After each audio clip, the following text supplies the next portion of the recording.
Hey everyone, welcome to another episode of an unexpected podcast. And today we were going to go ahead and do just a full episode of list reviews. As we've been going further and further with our content, we've noticed that a lot of lists have been kind of left behind, as we usually only review one list per episode here on this channel, on this podcast. But today we're just going to go into 4 different lists, and then we're going to actually bring them into the duel. So if you all don't know what the duel is, definitely stay tuned toward that. After we get through the 4 lists, we'll show you what that is and basically put them in a mock fight to the death. So speaking of death, though, we actually, I guess, have an endorsement of some sort. Matt, you have some drink, I guess you'd like to share? Yeah, so today's episode of the Unexpected Podcast is being supported by Liquid Death, sparkling water. The only drink that's made by ring wraiths for ring wraiths. So, yeah, this is something that I happened to see in Whole Foods around Halloween. This is sparkling water from the Austrian Alps, and just given the fact that it's called Liquid Death, I figured we had to make it a sponsor of the podcast. It's not actually sponsoring the podcast. I have not received a single dime from this. Well, in fact, as I've been speaking, I got a cease and desist email from the lawyers who represent Liquid Death, which is actually really efficient of them, given that this podcast hasn't actually been broadcast yet. But anyway, I guess we endorse Liquid Death sparkling water. Oh man, yeah. Actually, as soon as I first saw that, I'm like, "Is that a beer?" That is so. Liquid Death for a sparkling water is probably one of the weirdest names to a sparkling water I've ever heard. I thought it was gonna be tequila or something. Yeah, right. That's what it looks like. So anyway, we are missing some folks today, and we have somebody back for a recall appearance. So you may have noticed that Tim and Mick are not here. We're sorry to report that they're out kayaking together and were swallowed by a whale, so they can't be with us. They'll probably get out by next episode, hopefully, though. Well, you say that really actually is a thing. I don't know. I mean, there's been nothing else in the news recently, so I did happen to notice that there were 2 kayakers who were on a whale watching trip in Alaska who were swallowed by a humpback whale, and then spit back out. As far as I know, it was not Tim and Mick, but that is a thing that you should be aware of in today's climate when you're kayaking. Never get eaten by a whale. Well, fortunately, we have a new guest who is helping us out. It's actually Matt Iverson's son, Evan Iverson. So for those of you who don't know, he's another player here. Well, obviously in the U.S. since he's Matt the one down son. there. For those of you watching from the YouTube channel, yeah. So I guess what do we have? You said, Matt, we have 4 lists from we have 4 different players. We have 4 lists, and let's see if I can put the first one up on the screen. All right. Do you want me to talk through this one here? Yeah, let's go ahead. So go ahead, Matt, start us off with the first list we got for today. All right. So this is a list from Too Late Manify, and he has a combination Battle of 5 Armies allied list. And he has Warband 1. He has Thranduil on horse with heavy armor, the additional blade, and the Circlet of Kings. With Thranduil, we have 5 Mirkwood Elves with shield, 2 Mirkwood Elves with elf bow and glaive, 1 Mirkwood Elf with bow, 2 Mirkwood Cavalry with shield. And then he has Warband number 2, which is Legolas on horse. And that has 5 Mirkwood Elves with shield, 2 Mirkwood Elves with elf bow and glaive. And then Warband 3, he has Bifur, champion of Erebor. So for those of you who listen to our past episodes, he's the guy who has the axe head in his forehead, which once it gets pulled out, he becomes a free heroic move generator. And he has 8 Iron Hills with shield, 1 Iron Hill dwarf with shield and spear, and 1 Iron Hills dwarf with shield, spear, and banner. And then we have Warband 4, which has a Lake Town militia captain with shields. So there's the march in the list. 4 Lake Town militia with bow and spear, and 8 Lake Town militia. So that is the warband. It is 800 points. It's a green alliance, so everybody gets their special rules. There's 43 figures, 10 might, and he points out perhaps some free heroic moves from Biffer. And he's got 3 heroes with heroic strike and 1 with heroic march. So, thoughts on this list? All right. Well, I guess you mentioned everyone gets their bonuses, but obviously for anyone watching, it's just Thranduil really who's actually getting his actual bonus. But they are all a green alliance regardless. So I think Thranduil gives +1 to wound to all the Mirkwood elves around him, essentially. So don't the Iron Hills still get their is he from the Iron Hills or from the Champions of Erebor? It's an Erebor it's Champions of Erebor. Never mind. Okay. Never mind. Yeah, so is this list legal? Is Biffer a hero of valor? No, he's a hero of fortitude, but however, the FAQ made an amendment after a while. It was like maybe 2 weeks after the FAQ came out that said if you're a Green Alliance, you do not have to abide by that rule. Yeah, the FAQ to the FAQ allowed this. Yes, it was a worldwide storm. A lot went on with that. So, I mean, obviously, so this is the first time we're seeing this list, so we're processing it at the moment. I will say right from the bat, it looks like actually a pretty healthy list. You have 43 models, most of which are defense. I don't say most, but like half are defense 6 or higher. You do have Mirkwood elves with bows, which of course are going to be defense 5, and you do have the Lake Town. But I think the Lake Town are going to be obviously a supplemental force.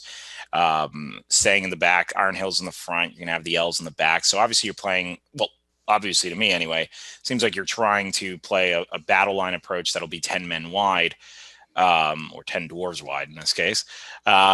You have how many bows? If I count them 3 plus 4, no, 5, 6. So yeah, okay. So yeah, 3 plus 4 plus Legolas. Yeah, and then yeah, so you have enough bows to keep your opponent moving to you. They should be moving to you. I am a little surprised at the inclusion of no Palace Guard, but I can understand that. And I mean, I like the Palace Guard mostly because, yeah, the bodyguard rule, but also the fight 7 or 6, sorry, that they gain around Thranduil. But I can understand in a list like this, it might be a little bit tricky to get him in there, or get those. You know, this is actually a pretty healthy list. So one thing we'll go into before everyone else gives their thoughts, we generally try to keep the list as close as possible to their original design. Sometimes we may have thoughts like, oh, why don't you ally it with this force or do this thing? And, or, you know, but we do try to keep within the spirit and theme of the army. So if in future lists you see us not recommend something that would totally bring the list in a new direction, that's why. In this case, though, I mean, it's solid. You have Thranduil's of pure hitting power, getting everyone terror, and then you have him buffing up his Mirkwood elves.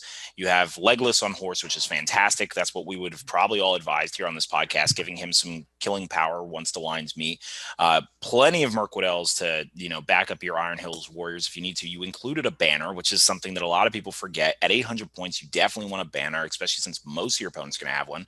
Biffer of the Champions of Erebor is the most cost-effective free might battery that you have, so he's excellent. You have a Lake Town militia. There's the march, you know, like as Matt said. So you're doing so many things right that actually I'm not 100% sure how we can necessarily improve the list.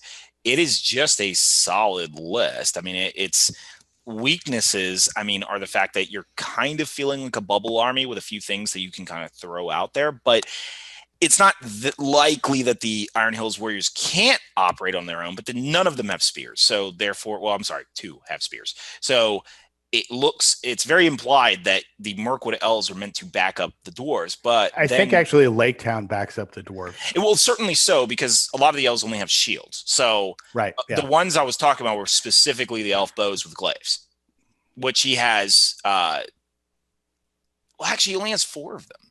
So yeah, he's got to have the Lake Town. Yeah, he's got to have the Lake Town. So he has all his bowmen. He has Lake Town militia and elf glaives backing up. Anyone with a bow is backing up the door. The doors. Yes, and then he's got the 8 militia with spear backing up his elves.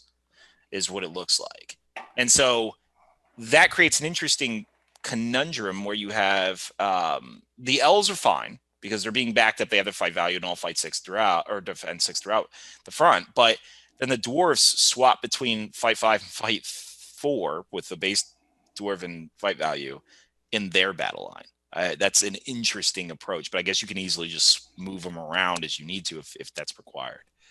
Anyway, I'll hand it off to someone else, but that's my initial thoughts and impressions of the list. No, I'd agree with you, to be honest. Like, I feel like it's quite a balanced list, and I hope like whoever who made it, like when we're critiquing it, it's not so much. I mean, for me at least, I don't see any weaknesses. Mine is just like, oh, what if this will work better, or what if this?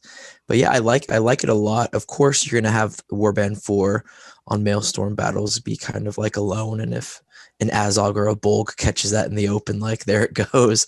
But outside of that, I really like the build. I even like how specific you are with giving the Iron Hills only shield to save points. So right off the bat, like we can tell that you're trying to optimize every point, which is really good for competitive play. But yeah, I really, is there a banner in this, guys? There is. Yeah. It's in the Iron Hills. Okay, yeah. Oh, there we go. Okay. Yeah, I think this is really balanced, to be honest. I'd want to pick y'all's brain to see what you guys think about Thranduil on a horse or an elk. But yeah, I really like it. I really like it. You have your low armored guys in the back, spear supporting, your heavy armor in the front. I like the idea that you went heavy on shield and not too many spears, because you do have a good amount of units, so you can try to outmaneuver small armies. But yeah, I like it a lot. I even especially like Legolas because he adds a little extra to it. Yeah, so I don't really have any critique, to be honest. So I've played with a list similar to this, and I mean it's got kind of different characters, but it's got like the dwarf contingent, the Lake Town contingent, and the Thranduil's Hall contingent, and it always is kind of a dilemma to how much you want to try and optimize your warbands to fight together with one another versus how much you want to spend a few extra points to enable them to fight independently. Because sometimes you have to do that. Sometimes in Maelstrom of Battle, you're going to end up with your warbands in 4 different places, and they have to fight together. So you may want to think about kind of some organizational differences here, just to allow these warbands, if they have to kind of fight on their own. You could probably get away with that with the Elvish warbands here, because they have a couple guys who can back up their own line. It may be worth finding some points to give a few more spears to the Iron Hills, for example, or to switch, or to give some shields to some of the Lake Town militia with spear. So you've got some guys who have spear and shield, who, if they have to, can fight in the front rank. The question is kind of, where do you get those points? And I think this is probably an issue. There's a couple ways you could do it. One is you could take Thranduil off his horse, put him on foot, and that gives you 10 points to give spears or shields to a few other guys. That's probably all you need. 10 would be pretty healthy at that point. Yeah. Or you could just, kind of like drop a figure, like drop one Mirkwood elf with shield. And that would also give you, I think, probably all the points you need to do that. I think I would also second the notion that a couple of Palace Guard here would be good. You may want to consider putting the banner in with the elves, just because they have the highest fight value and get the most benefit out of a banner. I understand it's probably going to be better protected with an Iron Hills guy standing in the middle of a shield wall, but you still may want to think about, maybe swapping out one of those Mirkwood elves with bow and glaive for a palace guard with spear and banner and shield. Well, if you give Palace Guard a banner, then you definitely want a spear because you want a spear because you want him in the back rank, and that gives you fight 6 if he's near Thranduil. So those are all options, but I mean, like I said, I think those are options. I think this list works.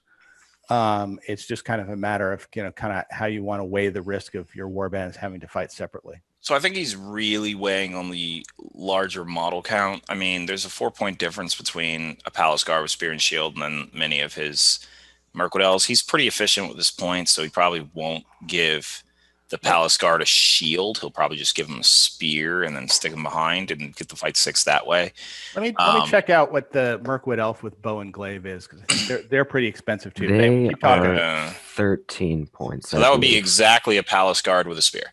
If you drop them with the I can understand the cringe of dropping any more bowmen, because he kind of has what I would feel is the bare minimum. I mean, he's got 4 elves with it, and then 5 elves with it, and then 4 Lake Town with a bow. So he's not out shooting an actual shooting army. Right. Yeah, I do it because you come against a shooting army, you're gonna have to heroic march and hit them anyways. So like, what's one bow? I do it. So I guess that is the argument. The only armies you're out shooting are ones with barely any bows. So realistically, your bows are kind of a movement force option if your opponent is like Angmar or something. And it just gives you a little bit of those like pot shots, I guess, at certain random targets. Dropping Thranduil off his horse, that was discussed earlier. It's a little bit of a tough option because I think one thing this list lacks is an actual like hitting power hero other than Thranduil. Thranduil's kind of weird to say that with, though. He's often considered more of your like infantry killer, but otherwise you don't really have a lot of that. I think keeping him on horse kind of helps in situations where you want him to deliver that punch, but so I would probably be more in favor of dropping an elf. But if you're trying to do the spears, like Matt said, the other option is if you don't want to do the spears in the Iron Hills Warband, you want them strictly in Maelstrom to use all the might possible to get toward your allies. And that's a possibility if you play on corners, which oftentimes opponents put you in corners anyway. And that means there's a large amount.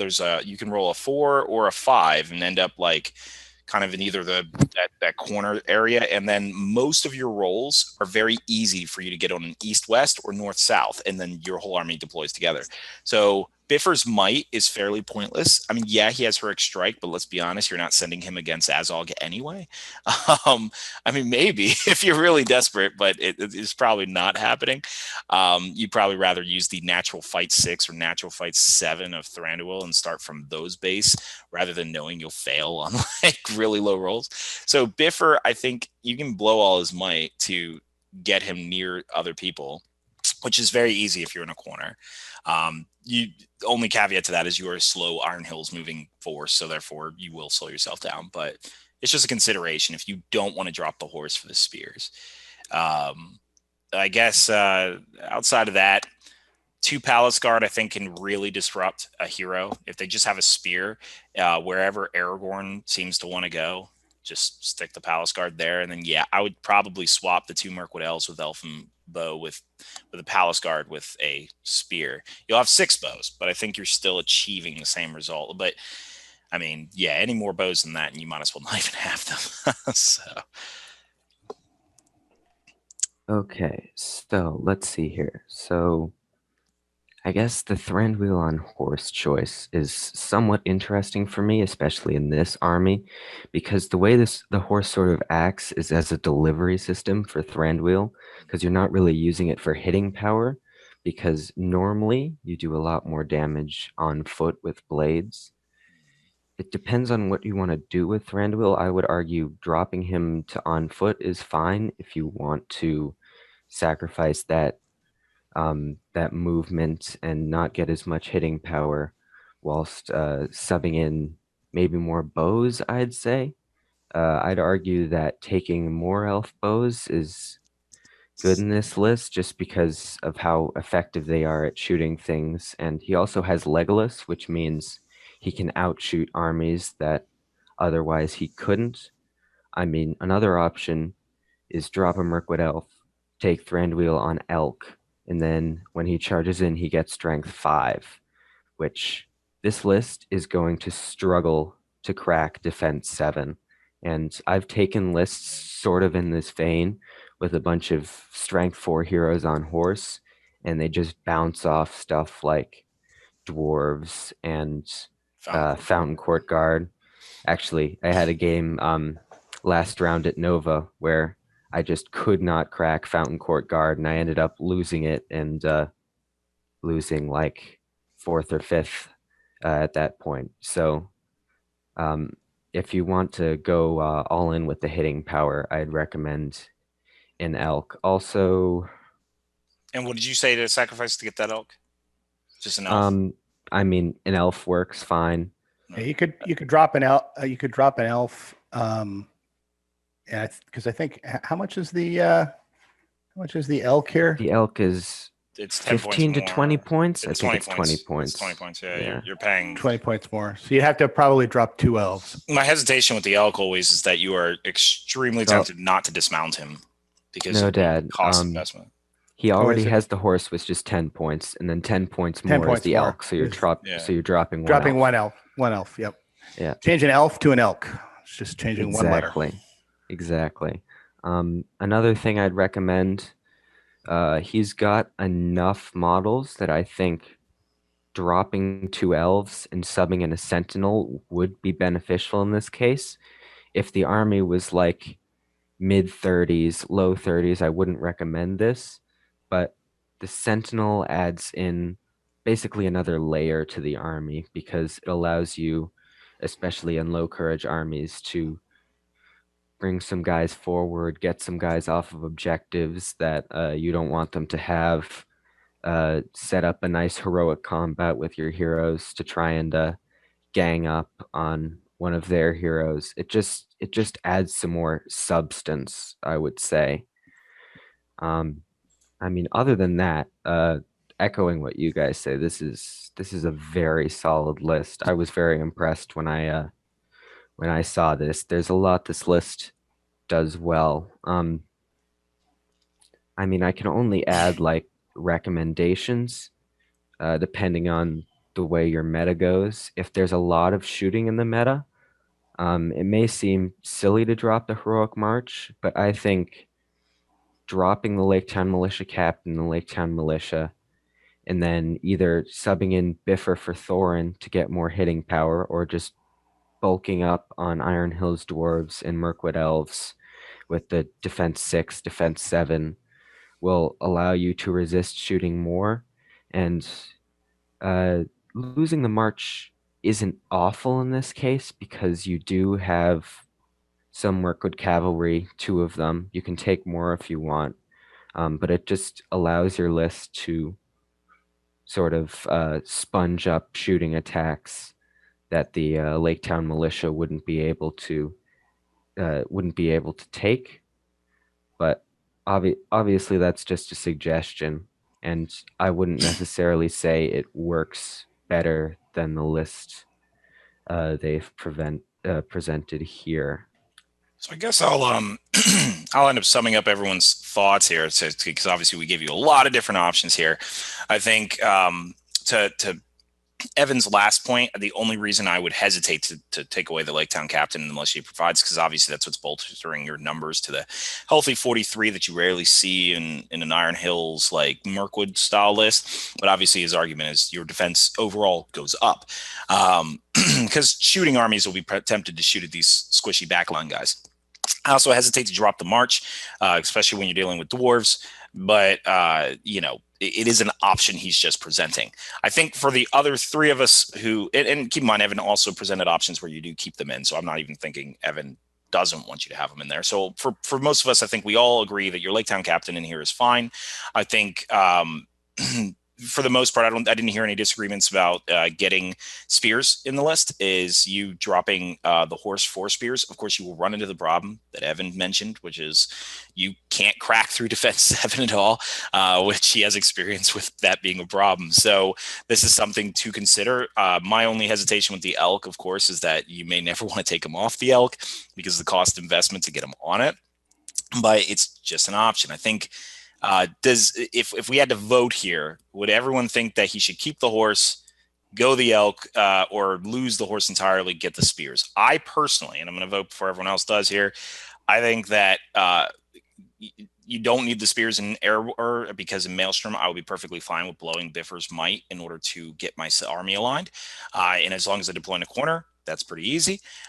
So I personally would end up keeping him on horse or upgrading to an elk, possibly. I think the only reason I do that is if my army didn't drop below 40 models. So to do that plus the Palace Guard, the 2 Palace Guard swap with the elf bows that we saw. What do you guys? I think I'd keep it the exact same as it is. Just swap two elf bows with glaives for 2 Palace Guards. I'm in the camp of if I come against the elk or the horse, because I play a lot of shooting armies, the elk scares the crap out of me. But this list, I would prefer the horse, and that's just because I think it offers more mobility. Devin mentioned it a little bit, and I'd agree with it. If you have a horse, you don't feel bad about knocking Thranduil off of it and like moving into different avenues of combat. So yeah, I would just add the 2 Palace Guard, keep them on the horse, keep your numbers up like it is right now, keep the composition how it is. Maybe consider putting one of the Mirkwood Calves in Legolas's warband to add a little more mobility to each warband. But yeah, I wouldn't. I'd just make those 2 minor tweaks. The horse, maybe 1 horse to Legolas's warband, and the 2 Palace Guard. And I mean, I guess to round it out, I think what I would probably do is I would drop probably 2 Mirkwood Elves with shield, upgrade Thranduil to the elk, and use the rest of the points to do some combination of upgrading Mirkwood Elves, 1 or 2 Mirkwood Elves to Palace Guard, giving some spears to the dwarves and some shields to the Laketown Militia, just to kind of give them a little more robustness if they get caught on their own. All right. And then I guess before we move on, one final thought is just always remember you have +1 to wound. So if you don't put Thranduil on the elk, you do have theoretically a way to punch through defense 7. But overall, yes, I agree with Evan that defense 7 armies will cause you a little bit of an issue. So I think what we'll do is go ahead and move on to the next army. All right. So this is the next list is up on the screen now. Devin, why don't you read through this one? All right. So this one, I'm probably going to pronounce this wrong. Looks like Camille Spruncel. So he says, hey guys, another great video. Thanks for your work. I have a question for you. What do you think about this Minas Tirith 800-point list? Any suggestions? Is it competitive? So he has his first warband as leader is Boromir on horse with shield and the banner. So note he does not have a lance because of the banner. Then he has 6 Fountain Court Guard, 6 warriors of Minas Tirith with shield and spear. Note that the Fountain Court Guard did not have shields, so just an interesting note. 3 Knights of Minas Tirith, all armed with a shield. Then he has Ingold, warrior of Minas Tirith he has Ingold leading 6 warriors of Minas Tirith with a shield and 6 rangers of Gondor with a spear. And then he has Baragond on horse, and Baragond on horse is leading 2 Fountain Court Guards. These ones do have shields. And then he has 1 warrior of Minas Tirith with a shield and spear, and 3 Citadel Guards with, he calls them elf bows, but they're long bows, but basically the same thing.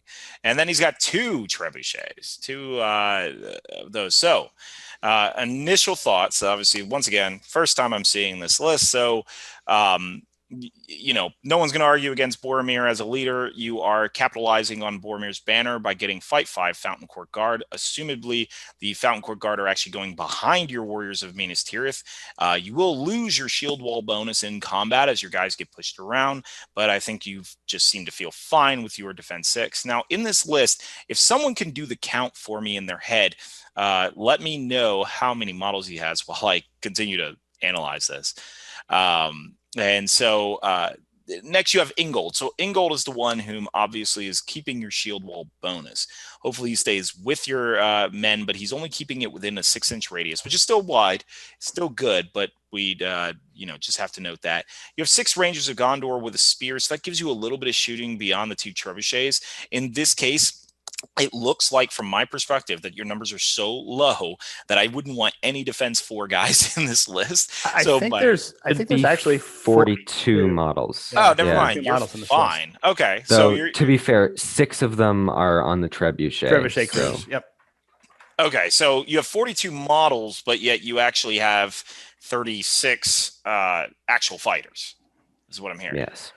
So here's the thing about this list. When I'm reading it, your Rangers of Gondor are not there to bring your opponent to you. See, the last list we reviewed, the shooting that he had was meant to bring the opponent to him in an event that he's not fighting a full shooting army or an army that is just obviously designed that way.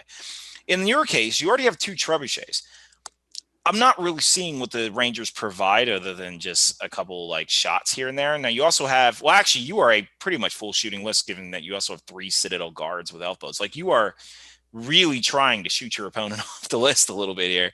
I am not sure I would even care to go that route. Your Citadel guards, the bodyguard that they provide is relatively redundant compared to all the Fountain Court guard you have. They're bringing in elf bows, which is cool, I guess. I guess I'm of the argument that you're not shooting your opponent off the field anyway, so you might as well bolster up your front ranks and get a more hardy line, because trebuchets, most opponents, unless they for some reason have something to counter this, most opponents are gonna go to you. I mean, if they have blinding light, then your other shooting isn't going to do anything anyway. But most opponents also, even in blinding light, still will move to you because of the fear that you'll just randomly get that 6 and then just blow a hole in the compact army that they just created for you. So I guess my first initial impression is to trade out maybe some of the Rangers for actual like Warriors of Minas Tirith, or giving the Fountain Court Guard shields, maybe even more Fountain Court Guard. That's an initial impression I have. I may revise that as I think about this longer. The other issue, no, never mind. I'm sorry. I was going to say you don't have a banner, but yes, you do. You have a very large banner. Yeah. How could you miss it? So here's another thing about the Rangers of Gondor. Actually, now that I think about it, you have that banner buffing them to fight 5. And I can see that would have been a major desire here. So if you're going to replace them, you're probably going to replace them with Fountain Court Guard, which are 2 points more expensive, I believe, with considering the spear on the Rangers. So I can understand there's a cost problem here. So, okay. I'll have to chew on this a little bit more in my head, but I mean, as far as I'm seeing, like, so I have a slightly different suggestion to Sure, correct, go I ahead. think, the same problem, which is there are fewer warriors in this army than I think I would want, particularly one with Boromir. And I would, instead of having 2 trebuchets, I would go down to 1 trebuchet. Yeah, I was thinking the exact same thing there. Yeah, because trebuchets are one of these things where you get, my feeling at least is that with trebuchets and siege weapons, there's a law of diminishing returns that comes with these things, because there are certain scenarios and certain situations where a siege weapon is going to be, particularly a siege weapon that has a 12-inch minimum range, is going to be utterly useless. For example, Contest of Champions. There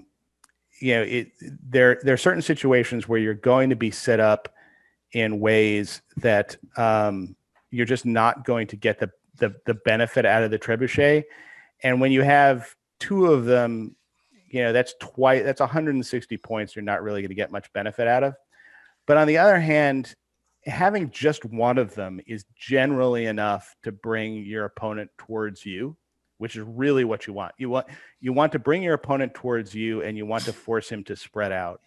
And 1 trebuchet does that almost as well as 2 trebuchets do, because if you're facing a trebuchet, you gotta keep your guys more than 2 inches apart from each other, regardless of whether you're fighting 1 or whether you're fighting 2. So just take 1 and take that extra 80 points. And if you want to, so you got to figure out how to spend that 80 points to get some more figures into this list, because I think right now everything's bulked out. I mean, I would take Baragond and I would replace him. Yep. And I think I would replace him. I think I would replace him with either Madril or Irolas. I think probably Irolas for this list because, as Devin pointed out, you've kind of got enough shooting. It gives you 3 extra points of might, gives you a march in case you need it, just in case something's going on where you're facing blinding light and you really got to move to them, or you need to get to an objective or something like that, if you're playing Seize the Prize.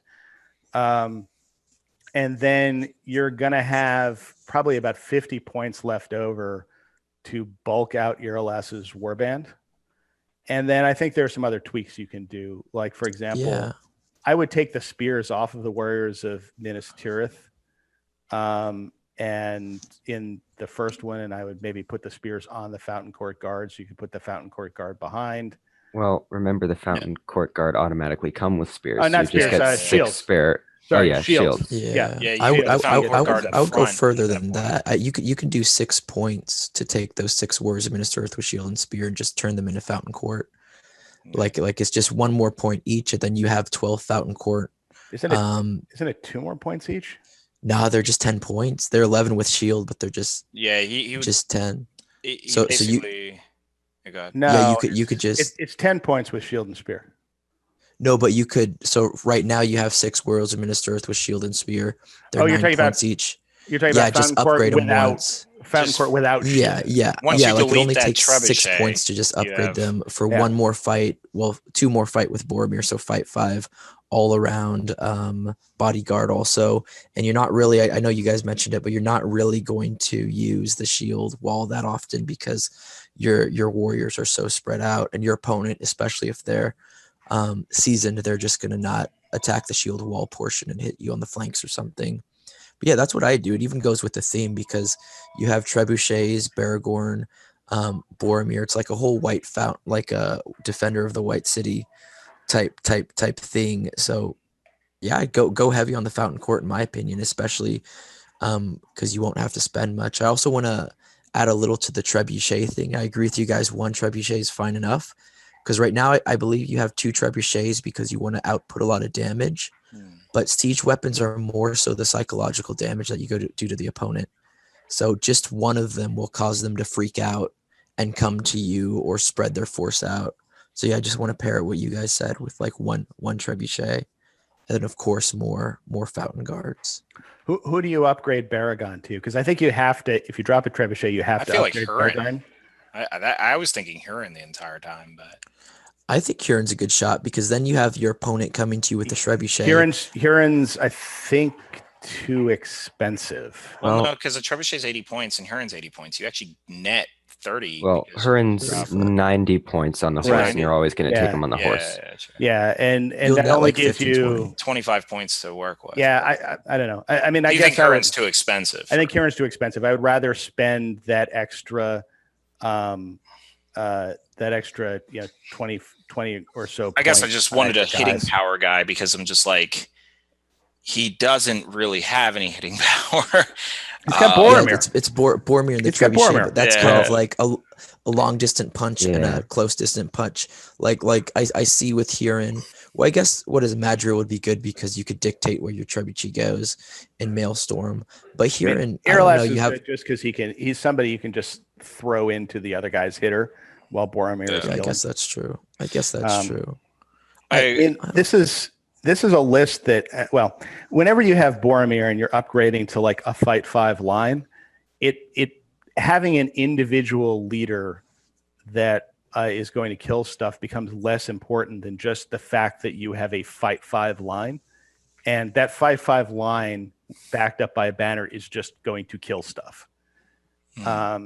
And I don't know, when I play this list, I'm kind of less concerned about having an individual hero that's going to run around and do killing as opposed to just getting my line with Boromir in the middle into the other guy's line, and then the line will just kill stuff.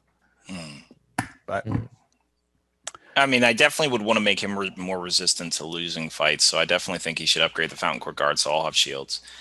I mean, if we're taking away a trebuchet and only minorly bringing up Baragon to like Irolas, and you're not going to consider alliances, so we won't for this list. I mean, think I don't even hear in one more last thing. I know Devin and I are beating a dead horse, but Huron will also negate victory points to your opponent. So like in that aspect, I know all of us agree you're going to take Boromir, you're going to pull the pin and chuck him like a grenade. But like in a way, if that grenade explodes or like gets wounded, like you still have Huron. It's just Boromir can be. My issue with Boromir is without Galadriel, Lady of Light, Boromir can get shut down, and then your army is just kind of hoping that Strength 3 will get through. I just usually like in the list where you have an obvious target for magic. I especially at 800 points where you're going to see magic. I just usually like to see that second hitter, and that's where. Personally, for me, I see her in. I mean, obviously, we're getting to a point where we're like, drop all the trebuchets, which I feel like the guy would have won. So we'll try to keep a trebuchet in for you. Is Huron Valor or is Huron Fortitude? He's Valor. He's Valor. So what you may want to do then is instead of replacing Baragon, replace Ingold with Huron, and then you still because Ingold is 65 points anyway. So you're going to end up with a couple extra guys you can chuck in to bulk up. Because Boromir still has 3 slots left too. No, wait, does he? No, he doesn't. No, he's full. So I guess that's an option. If you have the Fountain Court Guard, if you start kitting out more of your guys as Fountain Court Guard as Rainier suggested, then you don't even need the Shield Wall bonus in that case. Yeah. Your defense 7, like all the way around, like your defense 7 if you get knocked down, your defense 7 on the flanks, like it's pretty good. You may also want to spend the 10 extra if you're going to replace Ingold with Huron. Instead of replacing with Huron, replace him with Faramir. Wow, someone actually endorsed Faramir. I think you want Faramir in this list because Huron doesn't. Other than the saving the 1 point for your leader getting killed, which remember it's Boromir and he's tough to kill anyway. Huron doesn't bring a lot to this list that Faramir doesn't because he's not getting the extra die because none of the other people that he needs to support are here. And Faramir, I mean, in a list without magic, Faramir's just going to be better because he's got the will and he's got the fate to stay around longer and be more effective than Huron's going to. So it may be worth spending I think it's like 10 or 15 extra points to get Faramir. No, I know Faramir's uses, and I think there are a few. At least 20 points that you're spending. Ooh, Faramir has her resolve too. Yeah. Let's see. What were you saying though, Evan? I mean, no, I was just being silly. I said I know Faramir's uses, and there are a few. A wise man once said. He's resorting to classical quotation. So let's see. So Faramir, he's got resolve. I mean, that might Faramir with work against him. Faramir with horse, heavy armor, lance, and shield is 105 points. So he's 15 points. The only ones I want using could Faramir use accuracy too for the trebuchet, heroic accuracy? Heroic accuracy? The trebuchet doesn't take in the ways, so it wouldn't matter. As you guys know, I have no idea what I'm talking about. Yeah, I think really rounded it out. I mean, it seems like we're all okay. So Faramir, I guess, is being an option. One sec here. I love my father very much, but I feel like a lot of these choices he's making. I don't agree with Faramir at all. I'm not I disagree completely as well. So I think what I would do, and I'm going to put the argument for Madril over Irolas here, mainly because I think with the amount of defense 7 Fountain Court guards you're going to have, and the fact that Boromir is Boromir, I think you're going to be okay defensive-wise. But if you show up to Maelstrom and you've got your gosh darn trebuchet sitting on one board edge, and then you botch all of your Maelstrom rolls, and you're across the board from it, and then your opponent just appears and dismantles your trebuchet immediately, it can end up being very bad. And Madril helps a lot with that. And then I think you still want another hitter, and I would take Huron over Ingold. And honestly, I think Faramir would be too expensive at that point if you're trying to both upgrade Baragon to Madril, which I think you really want to do, and upgrade Ingol to a better hitter, which I also think you really want to with do. only 80 I'm not sure you've got points- the points to Yeah, do we don't have the that. point. Wait, because you have 25-point upgrade for Ingold. Well, Ingold is what? 65, so He's that's 65. 25. And then Baragon No, to it's- Madril is 20 yeah, points, so 25. that's 55 points yeah, you're so you have spending. plenty for So you've upgrades. you've to Fountain 25 Court. extra. You can Yeah. upgrade them. You can add in like 2-ish guys, which is fine numbers wise. Yeah. Yeah, that makes sense. I mean, I think Madril is, I think, a good add to this list for the reasons stated. Yeah, no, I like that. That's a good solution. Yeah, and obviously, definitely you're right. You go with your if you're Mhm. if you're going to upgrade to Madril, you want to upgrade. I'm glad you brought up Madril, because actually earlier Matt said, "Oh, you already have enough bows, so you don't need Madril," and I was kind of like thinking in my mind, I didn't get it out, but I was like, "Oh, well, you don't bring Madril for his bow, really." Yeah, I don't think he even pays the points technically for the bow, anyways. So it's probably not. sort of just like a free bow you have on there. Yeah. Otherwise, so I think we're all kind of in agreement on how we would, unless Rainier has anything to add to that. That's pretty much what we're thinking. Is just upgrade up. Also, by the way, I sent advice earlier. I said about the 6 Rangers of Gondor and how I'm like, your 2 trebuchets do it. I just figured you wanted to keep your 2 trebuchets. You seem excited in this list to play it because, but yeah, if you're taking away a trebuchet, keep the Rangers. So. And answering your question, if you take the 2 trebuchets, it's probably not competitive. I'm gonna be honest. Yeah. And answering your other question, yes, you should bring 3 trebuchets. This is a podcast that will crush your hopes and dreams of playing your 3 trebuchet. Actually, Exactly. no. I mean, we did endorse 3 dwarven ballistas, so who knows? Maybe there's hope for your siege weapon out there. I'm not sure all of us endorsed 3. No, not all of us. All right. Well, then I guess we will jump to the next list. I mean, I think it was pretty made clear. Swap out Ingold and Baragon for, Huron and Madril, drop a trebuchet, and upgrade more to Fountain Court Guard. So. All right. So here is list number 3. And Evan, why don't you talk us through this one? Okay, so this is from Eric Ackerman. So in the first warband, there's the Witch King on Armored Horse with 3 Might, 15 Will, 3 Fate. And he has, I assume, 9 Orc Warriors with Shield, 9 Orc Warriors with Spears, Shagrat with all the stuff, 11 Morannons, 5 Shields, 6 Spears, and then Morannon with Banner with Shield and Spear, and then Kardouche with 4 Blackguard of Barad-dûr, and 6 Orcs with Spears and Shields, and then a Mordor Troll Chieftain. So I like the idea behind this list. Sorry, what is it, Devin? No, go ahead. Sorry. I like the idea behind this list. I think there's a lot of fine tuning you're going to have to do if you want to make this competitive, though. First things first, I don't think you want the armored horse for the Witch King, especially if you didn't take the crown, as far as I can tell. Oh, well, first, take the crown. Drop some will points. Take the crown. That's what I was about to say, but I'm like, I'll let Evan say it. Do that first, and then if you have the crown, maybe you want the armored horse, but then you sort of cut into your numbers a bit. So I just take Witch King, crown, normal horse, maybe take a fate off him, and then like 3 or 4 will points, and the armored horse down to a regular horse. And then if you want to drop a couple of warriors and add in some more will points. I think the warband structure is what I think needs the most improvement here. I think first off, the Blackguard of Barad-dûr should not be in Kardouche's warband, because Kardouche's whole thing is he kills warriors and he sucks their life essence, and he can't do that with Blackguard because they're not orcs. So I would drop some dudes out of the Witch King's warband, put the Blackguard of Barad-dûr in there. Or just throw some trackers in with Kardouche. Yeah, do that as well. That's also a great idea.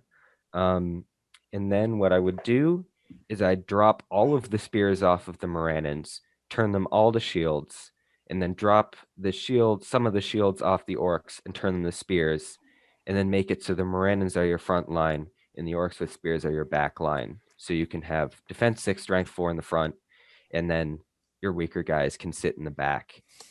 And then also your Mordor Troll Chieftain should not be alone. He should not be walking around on his own in an army, because in Maelstrom, he only has 2 might, and somebody's just going to go jump on him and kill him. He needs at least a moderate amount of warriors with him to protect him from being absolutely surrounded and killed. Yeah, I like your take, Evan. Like, I think that's exactly what I was going to say too. Like right now, I always warn against a 50-50 split with spear and not spear. This actually has more spear than not spear. So that right off the bat is like, ooh, like try to spend those points a little better in a way. But I like it. I totally agree with the Mordor Troll Chieftain, and I want to specifically say, like, because you don't have Heroic March too, and I don't know how you can add it because you have such big hitters. I try to add Heroic March, but the Mordor Troll Chieftain on a Maelstrom can be useless for like half of the game or even most of the game, depending on deployment. So yeah, I try to get. I don't know. I want your guys' advice on how to get. Actually, maybe you don't need Heroic March. Maybe you can throw in a drummer, an orc drummer or something to make you a little more mobile. That's where I was actually considering as well. Save if points. you're doing that, then drop the Blackguard entirely, because they don't benefit from the drum, and they're more of a liability then. I mean, Shagrat too will be kind of like down yonder, but he'll make it eventually, and he'll knock some folks down. The question is where you get the points for doing that, though, because I mean, I see the point. I mean, there's 2 ways to do it. One would be to put the Master of the Reserves in there. The other way would be to put a drummer in there. I'm kind of on the fence as to which way to go, but it's real tough. The theme of this list is 3 hitters: Witch King, Shagrat, and the Troll Chieftain with Cartouche to back up with Fury and Fireballs. And it's not clear kind of what you sacrifice amongst that to get the additional points to get either a drummer or which hero you drop to change. Yeah, because the three heavy hitters with double magic is pretty strong. But my only worry is getting them all in the right place. I think, and you have 40, I think 42 or 43 models. And like, if you come up against a shooting army, I know you can keep your army on the board when you break, but when it comes to victory points and game ending, I don't know. I could see this army breaking pretty fast. It will break fast, especially if they hit the soft target. They're going to wipe. Yeah, you come up against Corsairs or something, like it could even like break one time into combat, because you don't even need to go as excessive as that. Like, I mean, a lot of his orcs have just spears. I mean, any strength 2 shooting army with a healthy amount of bows can shoot off a lot. Even like a Rohan or like a Khan, like a heavy mobile force. I mean, you can only really heroic combat with the troll 6 inches, so you can't really do that slingshot into the cavalry army. The Witch King, you're not going to do that because he's going to be alone. Of course, you can compel someone in, but yeah, it's like an in the pocket type list that's going to do really well fighting together when all the cylinders are rolling, but there's a lot of counter to it.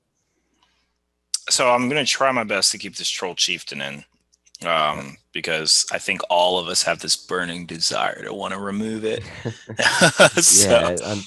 Well, another thing about the drum isn't going to benefit either the Mordor Troll Chief or Shagrat, so we should probably just cross that off from our list of recommendations. I think one of the one of the guys needs to get replaced with the Master of the Reserves to get March in your list, and to get March and to get the reserve, the additional storm, the reserve thing deploy together. And then once again, keeping the Troll Chief. Yeah, it's like it's a glaring obvious choice here that I want to avoid because I feel like he really wants to. So, all right, we're a competitive podcast. I guess we can say it. I would love to either drop the chief for like a fell beast and Gurrits, or just drop him and just take the Shadow Lord and go, you know what? I don't care about shooting anymore. I mean, another burning desire I have for this is drop the Moran in front line, sub them in for Black Numenorians, and then sub Kardush for Gurits, and then bang, there's your march. You have Terror in the front line with -1 from the Witch King. So you've got your 3 hitters, and now you have a more sustainable front line because your fight 4, you've got Terror, you've still got your defense 6. That's pretty radical surgery, though, on this list. It is. It is. And that's like, don't do this Mordor list. Do this other Mordor list. Yeah, I'm He trying came for a root canal, and we're like giving him like heart surgery. Yeah, exactly. I've hesitated too with the 11 Morannons, where I'm like, there's some desire in me to be like, just take all of them out and then like replace them with the orcs to get points in. But I'm trying to keep like certain elements of the list. What if you did this? What if you replaced the Witch King with the Shadow Lord and put him on a normal horse rather than an armored horse? And then you just kind of redistribute the warriors and Morannons here so that you basically got 3 packages of like Morannons or Blackguard of Barad-dûr in front and orcs with spears in the back, one each supporting the Shadow Lord, Shagrat, and the Mordor Troll Chief. And Kardush is left with, a few orcs to stand in front and some trackers to stand behind and use as will fodder. I mean, is that enough if you have the Shadow Lord to protect this thing against shooting during the approach? It is. You just the Shadow Lord still becomes your general, and I think you've weakened the list a little bit in that sense. Let's see. How many points is the Witch King? He looks like. So he's on armored horse. Obviously, we're giving him the crown. Yeah, he's like 150-ish, maybe a bit less. Yeah. I mean, with the Shadow Lord, it's not bad. You lose a point of might. Yeah. You lose kind of an effective caster, much more effective caster if he had the crown. Yeah, but he doesn't have the crown in this. Yeah, he does, and he doesn't. So we'll factor that. So he loses a point of might, and you're not losing a hard-hitting hero because Witch King already is terrible in combat now. Mm-hmm. Yeah, I mean, I feel like the answer is still get rid of this Troll Chief. Yeah, and as much as I love, because it would be so much easier. Troll Chief, boom, put in Shadow Lord, done. Like it's a pretty simple ad. My first Nova army, I took an army list with 2 Troll Chieftains, and let's just say it didn't perform very well. Well, there's 3 attacks. You have what? I guess you have a banner, right? Hopefully, is there a banner in here? Oh my God! There is. Yes, there is. Oh, there is. Yeah, there is. In Shagrat's with Shagrat's Warband. Okay. All right. So basically, you're probably tagging the banner around with the Mordor Troll Chief. It's just with 2 points of might and only 3 attacks to swing with. I know he's like strength 7 or something, but he rarely performs the way you would want him to. Like he's a big threat that someone has to stop because he will chew through things. But I guess I don't know. I mean, we just played out the Pelennor Field game here, which doesn't have a Mordor Troll Chieftain in it, but it kind of renewed my faith in. Well, it recreated my my faith from a complete lack of faith in trolls, because there were 2 trolls that were running around in the Mordor section that just were just dominating Rohan. And they were not like the troll sitting out alone where it was going to get ganged up on. They were always kind of surrounded by a line of orcs. But when they get surrounded by a line of orcs, they really are a problem to deal with, because you basically have to send. You're in a position where you basically have to send a hero in, or at least a mounted hero in, to face them one-on-one, and they're tough to deal with one-on-one. And that's a troll that can't spend a point of might to heroic strike if it needs to. I just submit to you this: you take away that 120 point troll and tell me you would rather 140. Devin. Okay, I'm sorry. This is even easier. You take away that 140 point troll, you get Witch King with crown on fell beast and Gurits. That like plugs all your like, all of your. It's so hard to keep this. I mean, you're still not going to get. You're still not going to get the 3 hitters or whatever. But I mean, to be fair, Gurits is actually a hitter. 5 He's strength 5 a with a pick. two-handed pick. Yeah, he's two-handed actually pick. strong. Wait. Oh, it's two-handed, not hand and a half?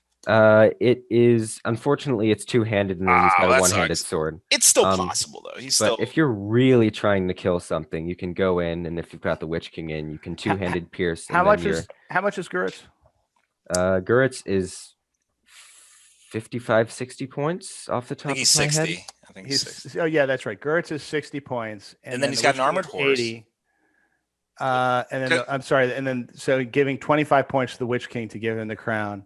I mean, the other option is you drop Shagrat, right? I think he really wants to keep. And honestly, Shagrat really fits what he's trying to do in this list, because Shagrat hits just as hard as that troll does. Well, against no. You don't think so? No, I don't. But I mean, which is not to say anything against Shagrat. I mean, Shagrat's a really decent hero to put in. But yeah, I mean, obviously the troll has brutal power attacks, has fight 8. I guess Shagrat's fight 5 with strike, 3/3 knockdown. It's just the troll doesn't. He has fight 5 too, kind of. Yeah, the troll doesn't need to strike, and you can afford, if you're like a mounted hero, to lose a fight against Shagrat. You're still going to be there. You cannot afford to lose a combat against the Mordor Troll Chieftain. Well, then what if he traded Shagrat for the Mordor Troll Chieftain? Oh, well, no. Well, I mean, that's the line.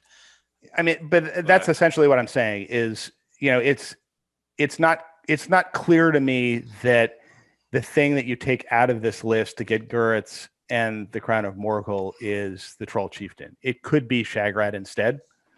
Okay. Then I can see that argument. Because that's still the same trade. Yeah, that's right. I mean, you take out one of those two guys. I think you need Kardouche because if nothing else, you need the Fury. And Kardouche is a backup. Will reserve for the Witch King. But I think just to clarify to viewers, I think there are elements where Shagrat does hit harder, especially against infantry. But yeah, if you're dealing with like a hero or something, then the Mordor Troll Chieftain is probably going to be more threatening. So I think that's the argument Matt's saying. So just keep that in mind if you're thinking, well, Shagrat gets all the knockdown bonuses and all in strength 5 and all. Yeah, we're accounting for that. Shagrat is better against infantry, ordinary infantry. I think the Troll Chieftain is the better counter to mounted heroes. He's something the Troll Chieftain is definitely something you have to transfix if it's dealing with heroes. I like Shagrat's little base size though. Like I always feel that's as the game comes, especially like depending on what terrain you play in, that little base, it's like, oh look, this guy's the size of a Minister Earth warrior, and bam, it's like rogue combating behind your lines and stuff. We're having a lot. So I think just to round up the issues we're having, and we're just rounding up only issues, is that the problem is you're going to get shot to death. You have no march and you have no protection against shooting. You can't move faster. So that's what we're trying to fix. Also, the fact that Maelstrom could hurt. Kardouche has 1 point of might. Troll Chief has 2 points of might that he probably doesn't want to spend because he's a combat monster. So Maelstrom could hurt. In some it's like too many spears and like no mobility for the game. So basically, Guritz solves these problems. If you want to keep your hitting power, you can get the Witch King on Felbeast with a crown. It solves that problem. Because right now you only have 2 hard hitters. Like we like to say it's 3, but it's not. It's 2. So if you're in this list the way it is, I would somehow get the Witch King on Felbeast. Keep your 2 because we're now trading out Shagrat for Guritz, all right, or the Mordor Troll Chieftain for Guritz, and then now you have Guritz whom can march, fixes the Maelstrom problem. Then in combat, he's not exactly a slouch. You can hit hard with him. I think. The choices here are pretty. Once you do that, you haven't fundamentally changed from what you have been trying to design, but yet you're fixing all of these key issues. Of course, I don't think anyone was necessarily super against the whole Shadow Lord option, but if you can get a Witch King on with a crown, a minimum a crown, then it probably does better than the Shadow Lord as long as you can get marched somewhere in the list. So, I think that's kind of all our thoughts on it. So, so to sum up your summary, it sounds like what we're saying is, either the Witch King or Shagrat or the Troll Chieftain needs to go. Yeah. And if it's the Witch King, you replace him with the Shadow Lord. If it's Shagrat or the Troll Chieftain, you give the Witch King the Morgul Crown, and you replace whichever guy you're taking out with the Master of the Reserves. Is that but you also want to try to get that Fell Beast to add that second threat. Because while Guritz is strong, I wouldn't consider him like a threat you need to be super concerned about. Okay, yeah, fair enough. So, all right, yeah. So if you have enough points find enough points to do that. Yeah. I don't know. I mean, I think the Witch King with the Morgul Crown on Armored Horse, I think you could probably get away with if you're going to spend those extra 50 points on just putting more guys into this list.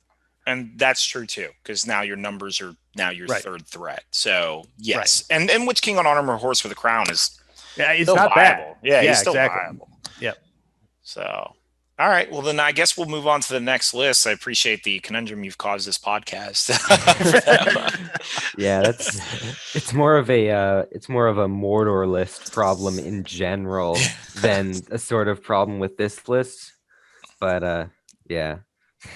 Because you always in Mordor, there's like these heroes that you always want, but then you also have so much creativity. So it's sort of like, which one do I do? Do I take the solid stuff like the Witch King, the Shadow Lord, Guritz, Kardouche, that sort of stuff, or do I go for the more wacky off the wall stuff like the Troll Chieftain and Shagrat? So I mean, take our advice, but if you want to go for more than a regular Mordor list, then maybe you want to keep those heroes in.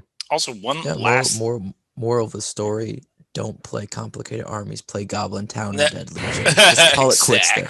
Call it quits there. Because Goblin Captain, copy paste. Goblin Captain, copy paste. If you want to be really interesting, though, add picks. They already come with picks. Yeah, there we go. I mean, there is something to be said for the simplicity of the Goblin Town army, where its answer, whatever the threat is, the answer is always more goblins.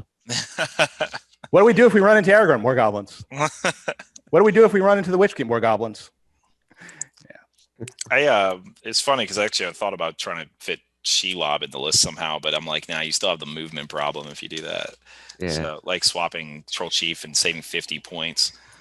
But I mean, if we were doing allies, the thing I always pick is I'm just like, okay, just throw in the Spider Queen in there because she adds so much to this army. Speaking of which, the Shadow Lord. Rainier, moving on. Talk us through the fourth list. Okay, and here final. We go. Ooh. Okay, so this one's from Raven Kelly. They say, here's a fun list that I have used against Erebor Reclaimed with great success. Any pointers welcome. So it's 800 points, 31 models, 7 might. The leader is Druzag the Beast Caller. In his warband, he has a... Sorry, guys. In his warband, he has 5 Wild Wargs and 6 Fell Wargs. Next warband is Ashrak, leading 7 Venom Black spiders. After that is a Goblin Captain with a Cave Troll, 2-hand hammer, and Cave Troll with hand and 2.5 hammer, and 2 Bat Swarm. After that, there's a Goblin Captain with a Dweller of the Dark and a Bat Swarm. Wow, this list is awkward. Yes, this is something. You make me. Oh, here we go. It's a very creative list, and we have to stay within this, I guess. Yeah. So right off the bat, I know you said you had a lot of success against Erebor Reclaimed. Interesting. Who was playing Erebor Reclaimed? This is. Yeah. I mean, it's wacky, but I like it. You're gonna be like smashing through a whole bunch of stuff. Okay. So right off the bat, there's gonna be some. Yeah, right off the bat. So Erebor Reclaim probably doesn't have much shooting. Right off the bat, someone could fell your 11 wargs in shooting, and you're a couple models away from breaking. So right there, that's a little scary right there. Same with your spiders. A hurl or something through those spiders can do a lot of damage. So you have a lot of heavy hitting things and a lot of small, light armored things. So right off the bat, that's going to be a big weakness. The mobility might help there. The beast caller with the wargs will be cool. I know a trick that I've had that against me. He'll enrage or infuri one of the wargs, and all of a sudden it turns into a spider queen. So that's pretty scary. Ashrak with the black venoms is good. Your 2 goblin captains are fun because you're probably going to use those heroic march your slow guys. All the bat swarms are fun. I don't know if you need 3 though. And the dweller in the dark is another. I don't know. I think he thinks of himself as having 3 threats, which is the cave troll, dweller, and then the whatever Drozhag powers up, and he's trying to use a bat swarming combo with him. Right. Yeah, I guess I And, could see or that. using the bat swarm as a bomb. Like I could see that. I'm not justifying the 3 bat swarms, but that's why I think he puts so many in there. No, it's good. You have three heavy hitters and some magic to throw into that, and then a whole bunch of mobile units. At 800 points in a competitive tournament, I don't know if I would feel comfortable throwing this, because a lot of your opponents are going to have enough to either counter your 3 big heavy hitters or just not care when they do their damage and break you through the process. So I'm not going to say too much because I know you guys probably want to add. What's the third heavy hitter here, or we just it's whatever Drozhag powers up? Right. Okay. Whichever spider that. Yeah, I got you. Yeah. So I'll throw in my swing at this. This is not great. It's No. So 11 wargs. I don't. That's as soon as you say 11 wargs, you definitely are making a fun list. You don't throw in 11 wargs into a list. I don't even know a reason that would even ever work. Maybe if your list was like, I don't know, 60 models and you had, even 11 still was excessive. You could just do better than that. I think you're better off like trading these wargs for goblins in some way. It's hard to say that because clearly you're shying away from goblins. You wanted this is my beast list. And I've seen a lot of beast lists done a little better in at least having the Spider Queen, number 1, but number 2, even in a beast list, you still need those numbers. I mean, the only list I've ever seen that operated really, really well was this really janky list where, it was a player in our community brought it, but it was in the old meta. Now he hasn't brought it since, but 2 fell beasts and then 11 spiders and then a couple goblins that stay in the backfield. And it actually is an extremely solid list, but for a lot of different reasons you can't exploit here. In order to keep this advice, it's a glass cannon. It's a glass cannon, but it's a little too much of a glass. It's just glass though. It's too much glass. That's the thing. If you had all spiders, let's just say that's what you did. All spiders, Drozhag, and Ashrak. I would make the argument that you still might almost be better than what you have kind of going on here. It's so much glass that because your Fellwargs are no cannon. The Venom spec spiders are great. And then you have a cave troll that can't keep up. So the cave troll and the dweller maybe be able to keep up-ish, but you lose all your maneuverability trying to keep up now with this slow-moving cave troll. Maybe you say, I'll just abandon the cave troll. Well, great. Now you just left 80 points behind for the next 3 turns. Well, let's make some constructive comments here. Yeah. I think that this is definitely a list that is screaming out for the Spider Queen. Yeah. And I think the way to get the Spider Queen is you drop the cave troll. Yeah. And you drop the goblin captain that goes with them. Yeah. You can, and that's enough points to get the Spider Queen right there. Yeah. And then you'd have to, maybe you redistribute the bat swarms, or maybe you keep, I think that Spider Queen can have bat swarms in her warband. Yes, she can. Yeah. So maybe you keep them. Or you could spend, you could drop 1 bat swarm and then, so I'm trying to think if you have any other slots here. You could always put some of the spiders in with the Spider Queen as well. Yeah. I don't think they could be venom back spiders, but then you could throw in a couple extra goblins for numbers or you could throw, in the Dweller in the Dark's warbands, you could just throw a bunch of goblins in there to add numbers. I think you should delete the fell wargs for those too. Yeah, you could delete some. I mean, I actually don't think so. If what the fell wargs are do, I mean, the fell wargs have a couple of different uses here. In like a domination type scenario, they're the guys that you just send hither and yon to grab objectives and force the other guy's army to split up, so that your swarm of venomback spiders and Spider Queen and Dweller in the Dark, kind of tear apart pieces of it one thing at a time. Or they just go and they hide in the backfield somewhere, and they're just your extra guys, and then they can run out later if they want to intervene in the fight. And he's got 6 fell wargs here, so those guys can just like hide behind buildings and run out and jump on people if they want to. It's not clear to me that the wargs necessarily need to go. If he tries to remain a fast list, if like let's say this list is all about the speed. Well, but he's got anchors, and so that's why I agree with your advice about throwing away the cave troll, throw away this goblin captain, add a Spider Queen. Now it's more about speed because your slowest moving model is still speed 8. And yeah, you have a goblin captain, but let him catch up later. And he's there to call marches and moves and stuff like that. Well, I wouldn't even call any marches, just moves. Like he is literally there to catch up. And then once he shows up, I have 2 extra points of might now. Like when you've already spent it with other characters, because you do have an anchor with Druzhag and Ashrak. Technically, it's a fast list with that is still forced to stay around him, but Druzhag has a massive range that he is capable of working with. Like he can stay pretty healthily back basically 11 inches. And if you need to, you can use the Goblin Captain to call a march to get Ashrak and Druzhag in the right place.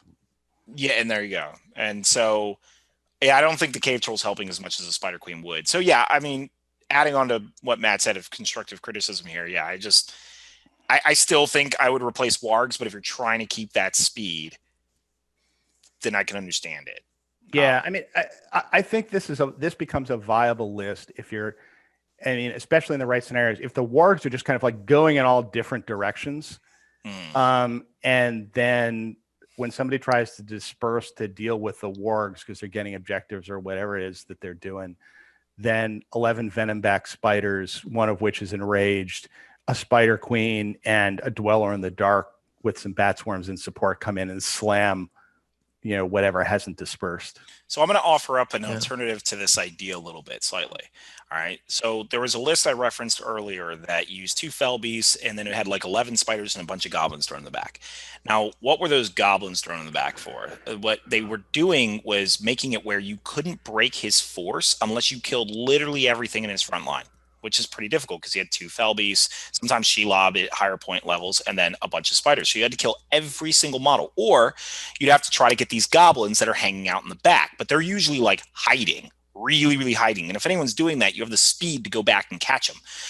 I actually would kind of recommend almost a similar type of strategy here where you have a couple goblins, maybe your leaders and whatnot already boosting up breakpoints, but you take who's slow. So you take a couple wild wargs out, all right, and replace them all maybe with spiders or keep some wargs in order for some cheap mobility and whatnot, and then just have a couple goblins. Like maybe you'd have to play with the math to make the breakpoint work, but maybe it's like 5. Throw them in the Goblin Captain with the Dweller's Warband, and then hide those goblins. They don't fight. They don't do anything. They capture objectives, but literally they run into the woods and in the mountains and wherever you can get them, to where your opponent has to choose to either chase them down for some easy breakpoints, or they completely ignore them and they just have to acknowledge that your army is now that much harder to kill because they have to take out all these big nasties that you're throwing in their way. That's what I would say instead of the wild wargs and such. Yes, keep some wargs, sure. Maybe I wouldn't say 11.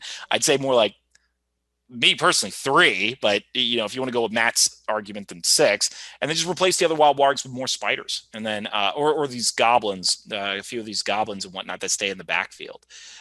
Naked goblins, by the way, don't give them anything. 4 point, just send them in the back, and that would be something where now you don't feel the threat of being broken quite so easily.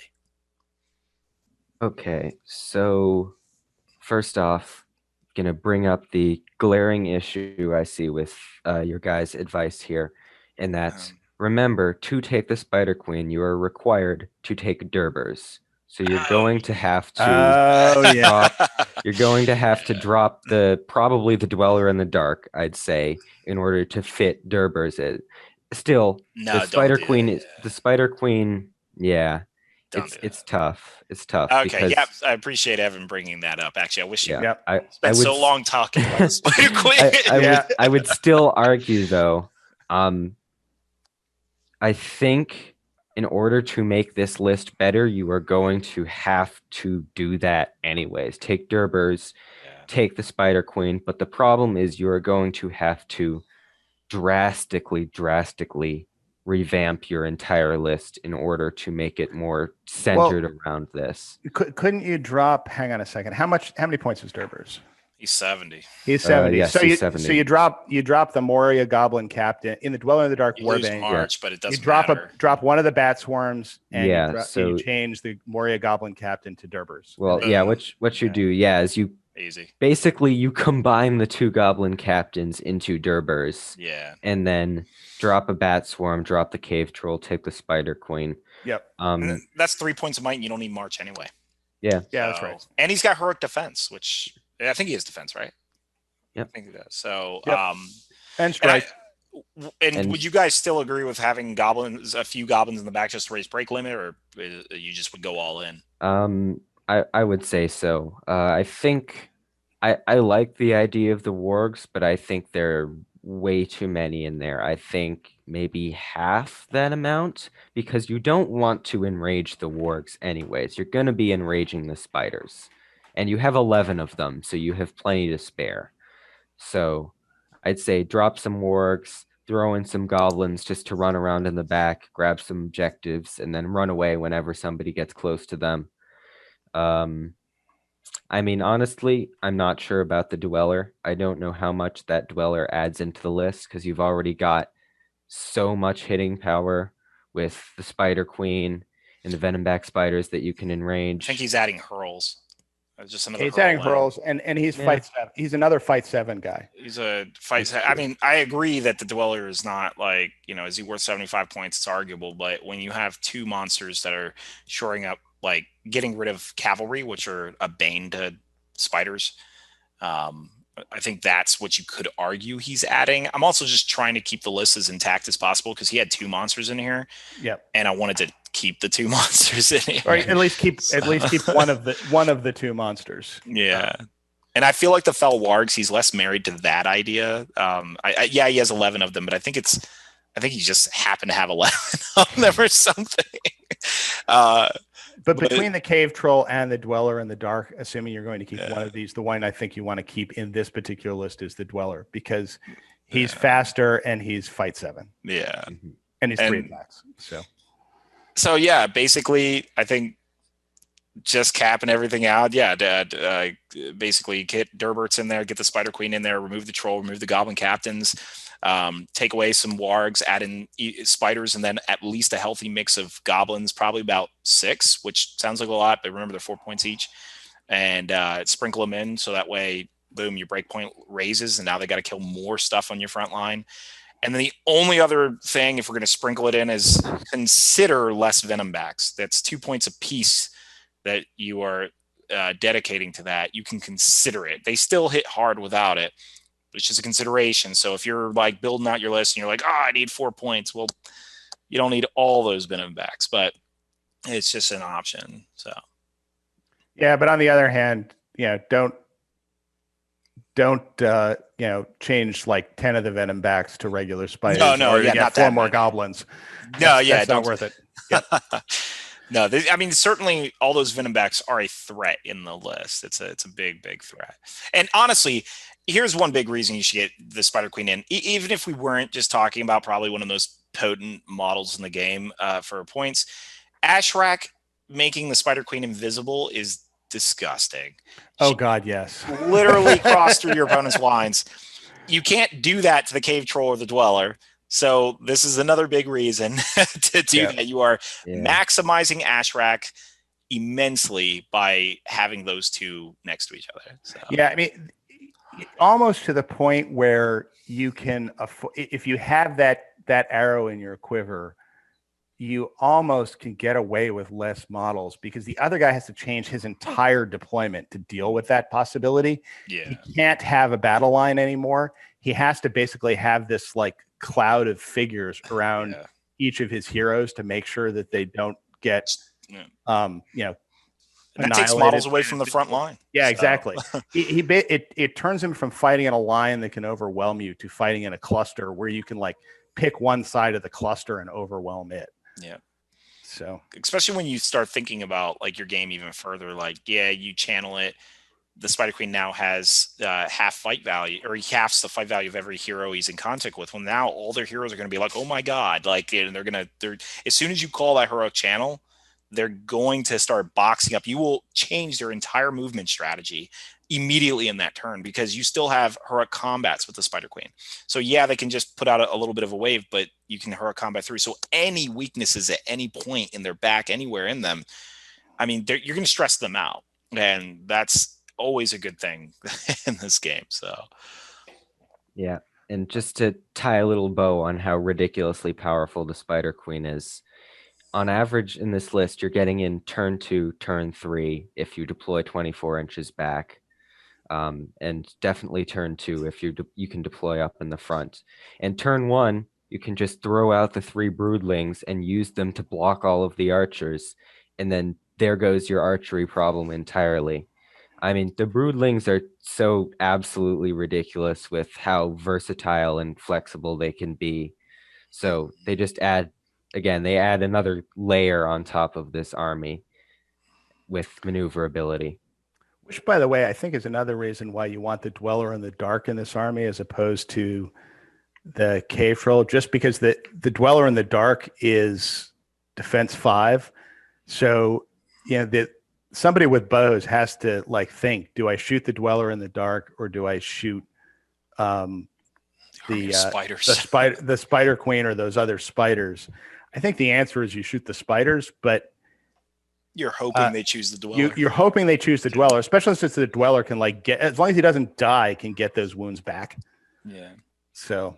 All right. So for anyone who doesn't know what the duel is, let me go ahead and explain it. Generally in these episodes, we'll have 2 players who face off against each other. We pick a list. We generally write the list ourselves, and then we show the board and we show you here's how we would deploy and here's how we would play out the game.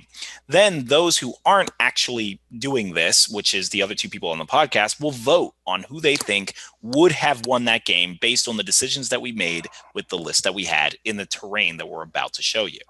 So what we're waiting for now is Matt to show the board, but before I show the board, you should pick the lists. Exactly. So this is going to be a special episode here. All right. Normally we pick show the board because we already know what list we're going to play, but me and Rainier this time are going to pick from one of the lists that we just reviewed. Here's the caveat though. Can we pick from the list in its original state, or it can be in the modified state that we had talked about? Let's say original state. I think original state. Right. So it's going to be original state list, which means I'm sorry to the guy in the last list. You're probably not going to get selected. But so now here's the big key. How do we decide who gets to pick first, or do we just randomize it? I think we're going to randomize it. So here, insert pause here. Okay, I have a die here. We can just roll. So 1, 2, 3. Rainier goes first. 4, 5, 6. Devin goes first. It's a 1, 2, or 3. So Rainier, you pick first, and then. All right. So he obviously picked the spider list, and wait, what list do we have? You have the 4 lists that we just reviewed. So it's going to be that Mordor list with the Witch King. Do you have access to the list, Rainier? I do not. Where do you guys have it?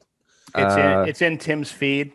Or I'm sorry, it's in the Unexpected podcast feed. You got to go back. You got to scroll up a bit. For our viewers, though, I guess we can go over them a little bit, just as a quick recap, very fast recap. We don't want to actually say the whole list, but basically, the first one, we'll just go through the heroes and the model counts. It was the Battle of 5 Armies list, which was Thranduil, Legless, Biffer, a Lake Town captain with 43 models. Then we had the second list, which was. Then we had the second list that Rainier didn't pick, which is Boromir in gold, and then Baragon leading their section guys, and then 2 trebuchets. And then the third list was the Mordor one, Witch King, Troll Chieftain, and what's it called? Kardush and Shagrat. And then the fourth one was the Spider list with Drozhag, Ashrak, 2 Goblin Captains. Okay. Oh no. Okay, we'll see how this goes. So you guys ready for me to choose? Well, choose. Rainier, go ahead and choose. pick the first list. Oh wait, sorry, no. Go ahead and pick a list. A list. So I actually would quite enjoy playing that beast list. I know. I would enjoy playing. I would love playing that. Yeah, even at a he's tournament. Listening, it's actually a fun list. It's just not competitive, and that's the only thing we were going. I mean, we had a guy from our group. Remember when you guys came down? I forget which tournament this was. The one in Lancaster. Mm-hmm. Jesse Schaefer with the spiders, the googly eyes. Yep. like that one looked like a blast to play. Spider lists are always fun. Yeah. Yeah, but just because, of course, I'm competitive with Devin, I'm going to choose the first list. All right. So yeah. he chose the first list. So that leaves me. And Micah said, I feel bad because he submitted his list and we kind of crapped on it a little bit. But yeah, the beast list, lots of fun. I think it's still a good list. Like you could balance it and have fun with it, or even be competitive. Yeah. You know what we're going to do? Why don't we say for that list, you can take the version that has the Spider Queen and Durbers instead of as the I'll go ahead and keep to the original rules. I like the idea of it's fun. I'll keep the original. I will select the so my advantage is I actually already know what Rainier's list is. So yep. Obviously do the trebs. I know, right? You. Like I'm like, do the trebs. No, I mean, realistically, I think the list that will probably counter that one the best is probably going to be that Mordor list. Kardush one. Yeah, Mordor list. That's what I thought.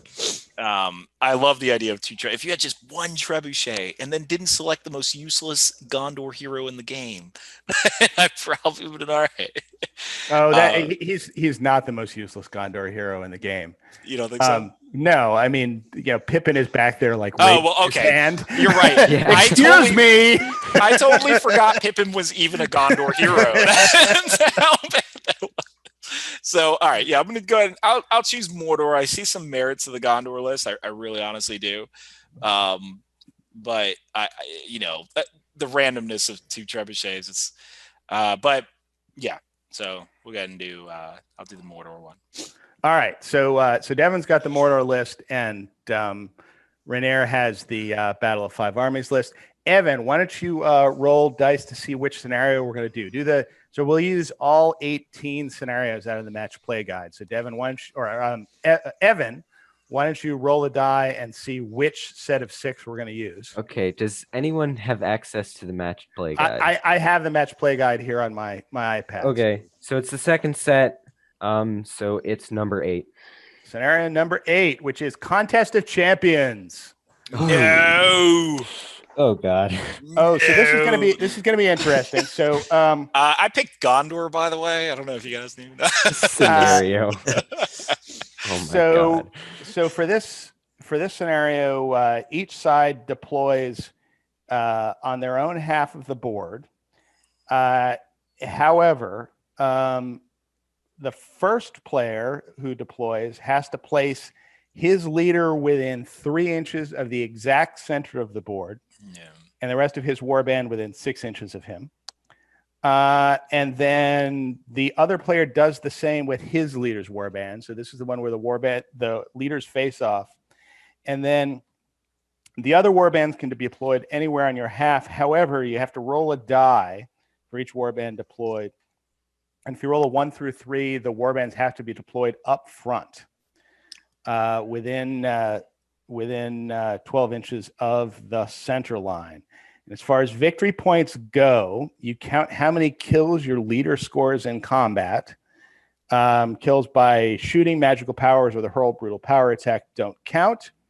You get 3 victory points if your leader has killed more than your opponent's leaders. 5 if you get twice as many, or at least 2. and then 7 victory points if you've killed triple the number or at least 3.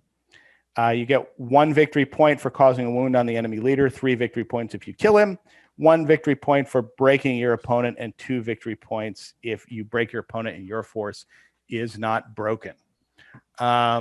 So with that, I think I can go ahead and share the board here. All right, so that is the board. And so this is just to let you know, I mean, there is, for folks who are listening to this, this is kind of a board of villages and fields. And there are kind of 4 quadrants here. The quadrant in the lower left of the screen, which would be, toward one side of the, toward one player's side, has a stream that kind of runs through it from one corner to the other corner, kind of diagonally across, a little pond with an island on it in the middle there. Lots of water for your infantry. Yeah, there is a small little farmstead that has some walls surrounding a couple houses just outside the pond.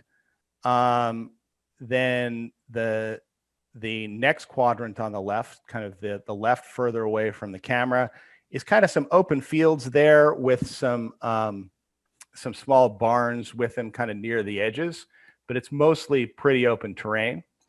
On the right-hand side, closer to the camera, it's an area of raised ground, so little escarpments there, a tree and another house, mostly open there with a couple trees. And then on the far right quadrant, there is a building somewhat near the middle of the quadrant, and an area of difficult ground on the far side of the building, and a couple more trees. So there's a couple other random obstacles scattered around. There's a well, there's a couple of farm carts, but this is kind of a largely open board with a few houses there. All right. So who deploys first on this board? Because they're going to have to describe this a little bit. All right. So Ev, why don't you roll that die again? Let's say on a 1, 2, or a 3, evil deploys first. On a 4, 5, or a 6, good deploys first. Evil deploys first. All right. So, and by extrapolation, they pick board sides. Yeah. So what we're noticing here about this board that's most important is that it's a mostly open board, and especially since we're kind of forced to take our leaders within 3 inches of the center, and I don't really have a particularly mobile force, plus my leader has like a large portion of my army, it means I'm pretty much stuck with whatever choice I make here, and I can't like maneuver him out of there or something, like if I had a fell beast and he only had like 6 guys with him. So basically, regarding this, essentially I'm going to end up deploying mostly in the front. I'll probably end up having it where my orcs, wait, I'm sorry, did all my Morannons had shield and spear, right? Unfortunately not. Half of your Morannons have shield, half of your Morannons have spears. Nice. All right. so basically I'll end up putting up my shield guys in the front. The spear guys actually are going to be in the back supporting orcs, not actually supporting regular guys. I actually think I would try to contribute as much strength 4 as many places as possible. Otherwise, yeah, the orcs are going to go up front. So this leaves the big question of Thranduil. He can go through and start getting easy kills. This is where the Witch King actually would stay back. I am not focused on killing my opponent at the current moment. Instead, what my entire goal is to completely whittle down Thranduil and somehow kill him. So I have Shagrat, who can, shore up ranks and make kills for me. Shagrat is not going against the Thranduil. Shagrat's job is to cut through most specifically Iron Hill's dwarfs, because he's strength 5 and he's quite able to knock them down, kind of go through all of that. Obviously I'm going to try to target Iron Hill's dwarves that are being supported by Lake Towners, but now that I've said that, Rainier's not going to support any of his Iron Hills with Lake Towners, and I'm going to basically try to use him to cut through ranks. So that's his job. The Troll Chieftain, probably going to send him more in Thranduil's direction. Keep in mind, I'm not going to keep them far apart. What I don't want is Shagrat to be so far away from Thranduil that there's absolutely no opportunity for him to get a kill on a transfixed Thranduil should that opportunity arise. The Troll Chieftain is most likely going to end up trying to use either hurls or certain different types of tactics to either keep Thranduil on the ground where he cannot strike, or maybe whittle through some of the lake towners and such, kind of guarding him and push things around so I can get to him. So the Witch King, pretty straightforward. He's going to move back at first, not like far back, okay? Maybe 6 inches from the center. And ultimately, he's just going to completely bombard Thranduil with magic. Thranduil is only at 2 will, is it? Or 3 will? 3 will. 3 will. So against 15, I'm probably fine here. And I'm just going to keep him out of combat until eventually I can kill Thranduil. All I want to do is either keep Thranduil on the ground or transfixed as long as possible while my horde and everything else and Shagrat and all that deal with him. Kardash can even cast fireballs. Cool part about Thranduil, he's defense 6, so fireballs can wound him on a 4. That's actually not bad, and I actually will keep utilizing that option. Anything possible to just kill him and wipe him off the board. Keep in mind, this seems like a lot of focused effort on Thranduil, but it's really not necessarily, because his other options are Legolas, Biffer, and a Lake Town Captain. So I'm like, that's probably what I would have done anyway to stop him from murdering my stuff. So it isn't like so far-fetched an option for me to go ahead and do that. He may have Legolas try to help out Thranduil in this way, maybe trying to kill my Witch King or trying to kill my Kardash. Most likely probably my Witch King, but we'll see.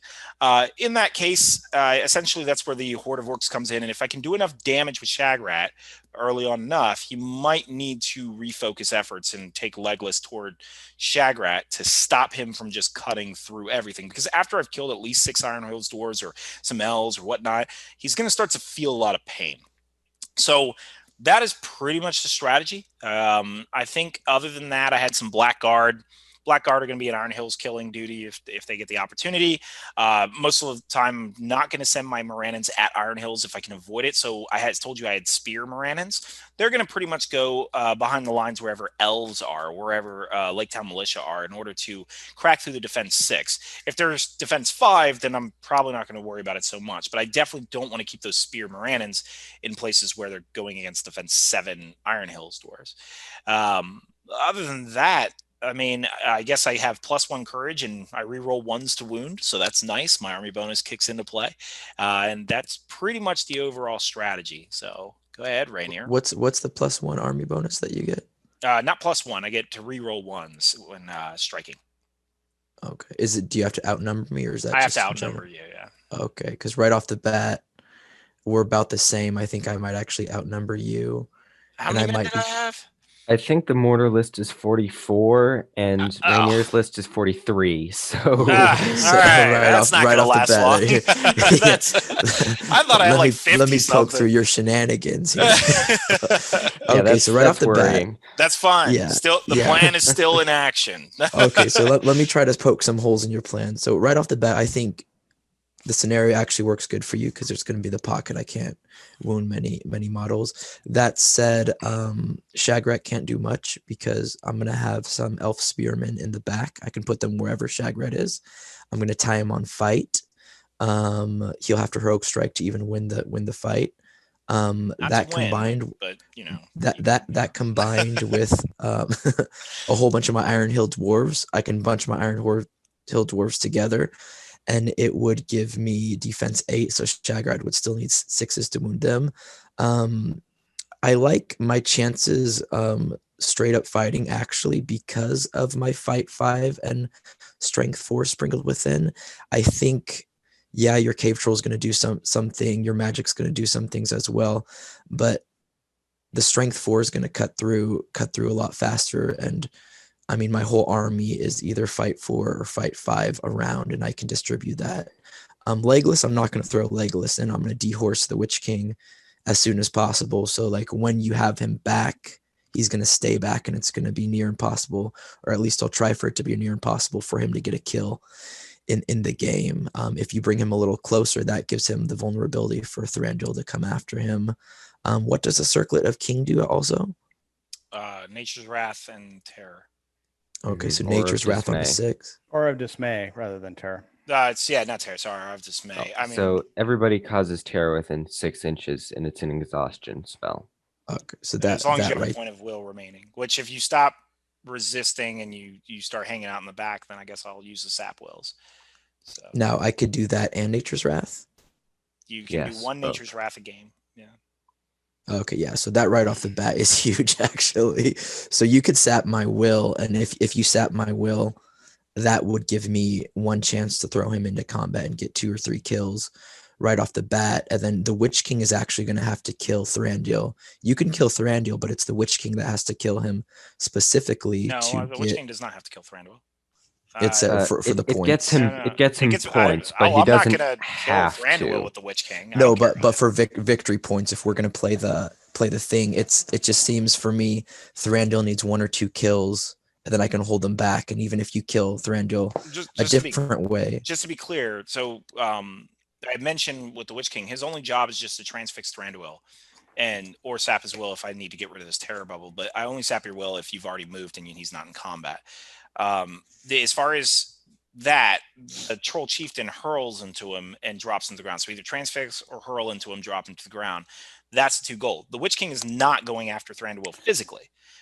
Just a point of clarification, because I read something wrong when I was going through the scenario of victory points. I in my head just read the standard 1 point for victory point for wounding leader, 3 points for killing. I would point out, and Rainier picked this up correctly, the way you score victory points in this particular scenario is you get 1 point if your leader wounds the enemy leader, 3 points if your leader kills the enemy leader. If somebody else wounds or kills the enemy leader, you don't get points. So that's kind of where I'm at. Does that apply to a black dart? No, because no magical or hurling. Well, that was for the count, though. I think was for the count. Does apply to a black. So I can just black dart you on the final shot as well. Yep. Yeah, I'll just black dart on the final shot. Kills caused by shooting magical powers or abilities do not count towards the leader's score. That's in the kill count, though.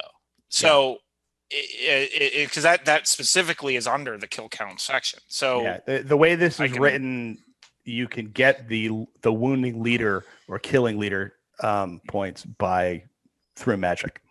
Which, if as I'm just trying to kill you, Thranduil, basically that last wound, if it's granted to me, I can go after it. Now, I'm not opposed to just killing Thranduil outright with something else and forfeiting those points.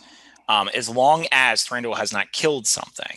And as long as that hasn't been the case, then once Thranduil gone, I should, hopefully, if done quickly enough, I should be able to go ahead and attack the rest of your line. But I think that's the hard part, though. Thranduil's going to get at least. I mean, you could get 2 casts in the first thing. I think Thranduil's going to get at least 1 kill, and if I get 1 kill, that's where the hurls come in.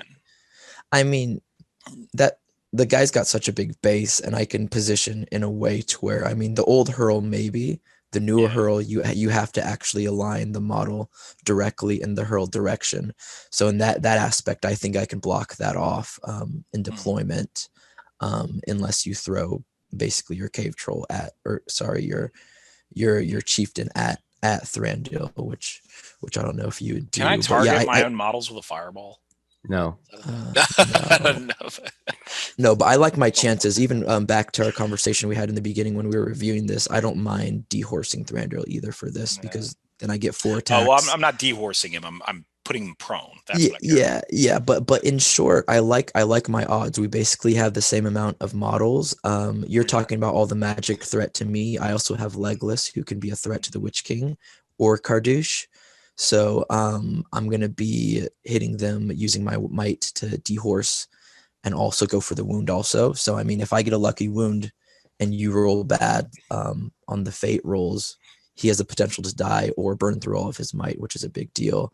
So I like my chances on the lines. Yes, you have 2 big hitters, but the Troll Chieftain is going to take up a lot of your space.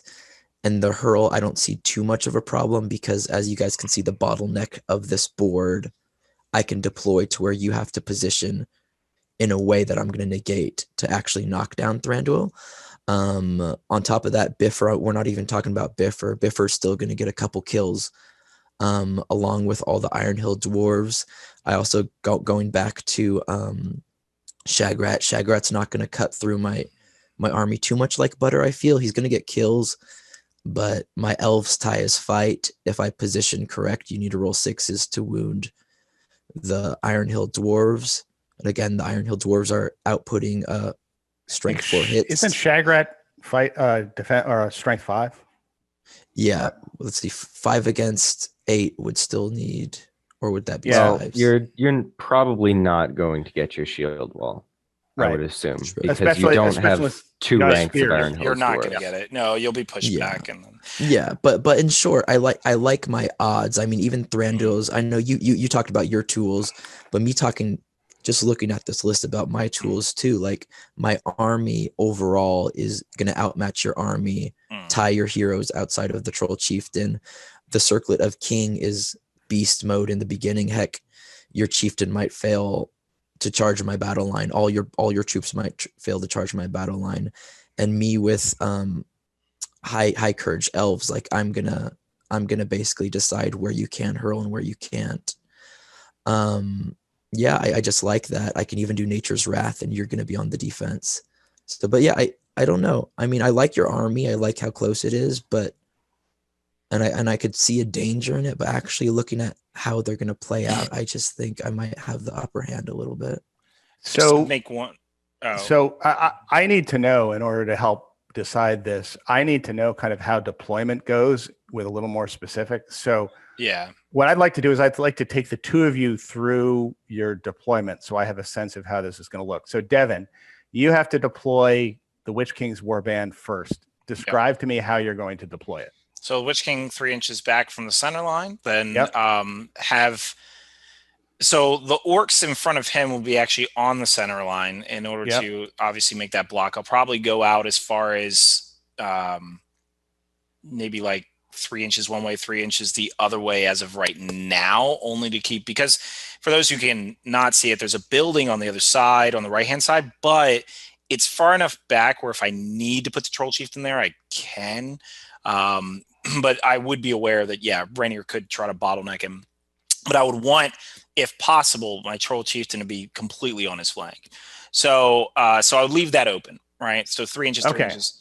Then so basically you've got, let me see if I'm characterizing this right. You've got I've got 18 orcs, so I've got the Witch King, and then you've got, I'm sorry. Okay. Yeah. No. I mean, like, sorry. If you're just clarifying, the Witch King's 3 inches back from the center line.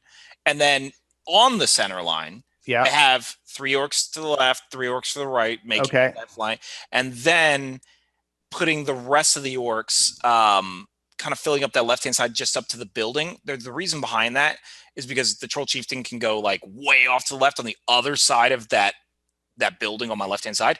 And then the rest of the orcs, unfortunately, this is where having 18 orcs around this guy is so annoying. I mean, they're going to be on the right-hand side, but with enough space where I could slot the Troll Chieftain in front of them, which I think he occupies the size of 3 ranks, so leaving him about 4 inches back from the center line. So there, and then on my left-hand side is basically it. All right. So it's kind of complicated because I have like a lot of orcs here. Are you doing a two? I mean, you've got half your orcs with shield, half your orcs with spear. Are you doing like a shield wall thing, or is this like a 1 deep line? Not immediately. So it's a 1 deep line right on the center line. Mm-hmm. Everywhere else is shield and spear, either 4 inches back from the center line on my right-hand side, or on my left-hand side, they're bunched up. Okay. All right. So what that allows me to do is it allows me to place the Morannons in front on the center line and the left-hand side. And then the right-hand side, it allows me to place my troll if I want it to go there. Okay. So then Rainier, where's Thranduil's Warband going? So it's got to go in the middle. Of course, I'm going to decide where to put everything else after I see where you're actually going to put your troll. Yep, but that's why we're doing it one at a time. Yeah, he goes in the middle. He's going to have enough space for him to throw out with his horse, but farther enough away for you if you want to transfix him in. It's not going to do much, but there's going to be enough space between it to where you can't get your Troll Chieftain, for example, into him. Is he going right up front, or is Thranduil going back a bit? No, he's going to go back because I have that 10-inch movement. So it's going to give me more mobility, and then I can hit either the center, the left, or the right flank. But I'm going to leave open avenues for him to do that. And then, of course, a lot of those orcs going to be right up front blocking the way, Devin? Kind of. So basically, the way that I would do this when I'm trying to create a hurl lane, those center line orcs are to be positioned slight where they're pushed back slightly, and this is where it's kind of hard to define, where I can eventually tilt the battle line. So the goal is not to move the troll to your flank. The troll is to move your flank to the troll. Does that make sense? I think so. So basically, the battle line's kind of, neck and neck. We're like this, all right? Well, if I fight that way, I have to move the troll to your flank. If I instead fall back on one side, now I have moved your flank to my troll. So I move back slightly. It allows me to place the troll on my right-hand side, and then your army will naturally want to commit. Naturally. Now, obviously, as I'm describing this to you, you may not, right? But basically, I would fall back with some orcs or lose fights, knowing I'm going to lose fights, and shore it up in such a way where I can keep backing up and where the troll hits the flank. So that way, because you said Thranduil's in the middle, so now I'm hurling where I'm now on your flank, and I can go up the board trying to hurl toward Thranduil. So now that I put Thranduil, where would you put him exactly? Where would you put the troll? So because I got my Thranduil's in the middle, so I could hit. So I'm not going to place my troll just yet. Yeah. Sorry. So Devin, all right. So we know we have a sense. All right. Yeah. Just so I'm clear, Devin, did you take the right side of this or the left side of this as your? I'm sorry, right side or left side of the board. As we're looking at it, are you deploying on the right hand side or the left? Well, I'm on kind of both, right? Like, so my Witch King is on the crack of the board, the middle line, 3 inches back. Then I have 3 orcs. Yeah, no, I'm just trying to figure out which side of the board you are deploying on. Oh, I'm on the side facing us. Oh, okay. So you're we're exactly as we're looking. You're doing it north and south. Exactly. Okay. I didn't feel any need to necessarily adjust. I'm sure if I was in front of the board, like physically in front of it, I might have flipped the board in certain circumstances, but it's a pretty symmetrical board. You're facing the same disadvantages regardless. Right. I'm assuming that those buildings are equal distance and equal size. Yeah, they're pretty okay. So we know where. So Rainier's got got Thranduil. But also, it leaves the well. So that well that's there. Yep. It leaves that in this really awkward place in his line, which I'm okay with, because my Mordor Troll Chieftain kind of moves through it.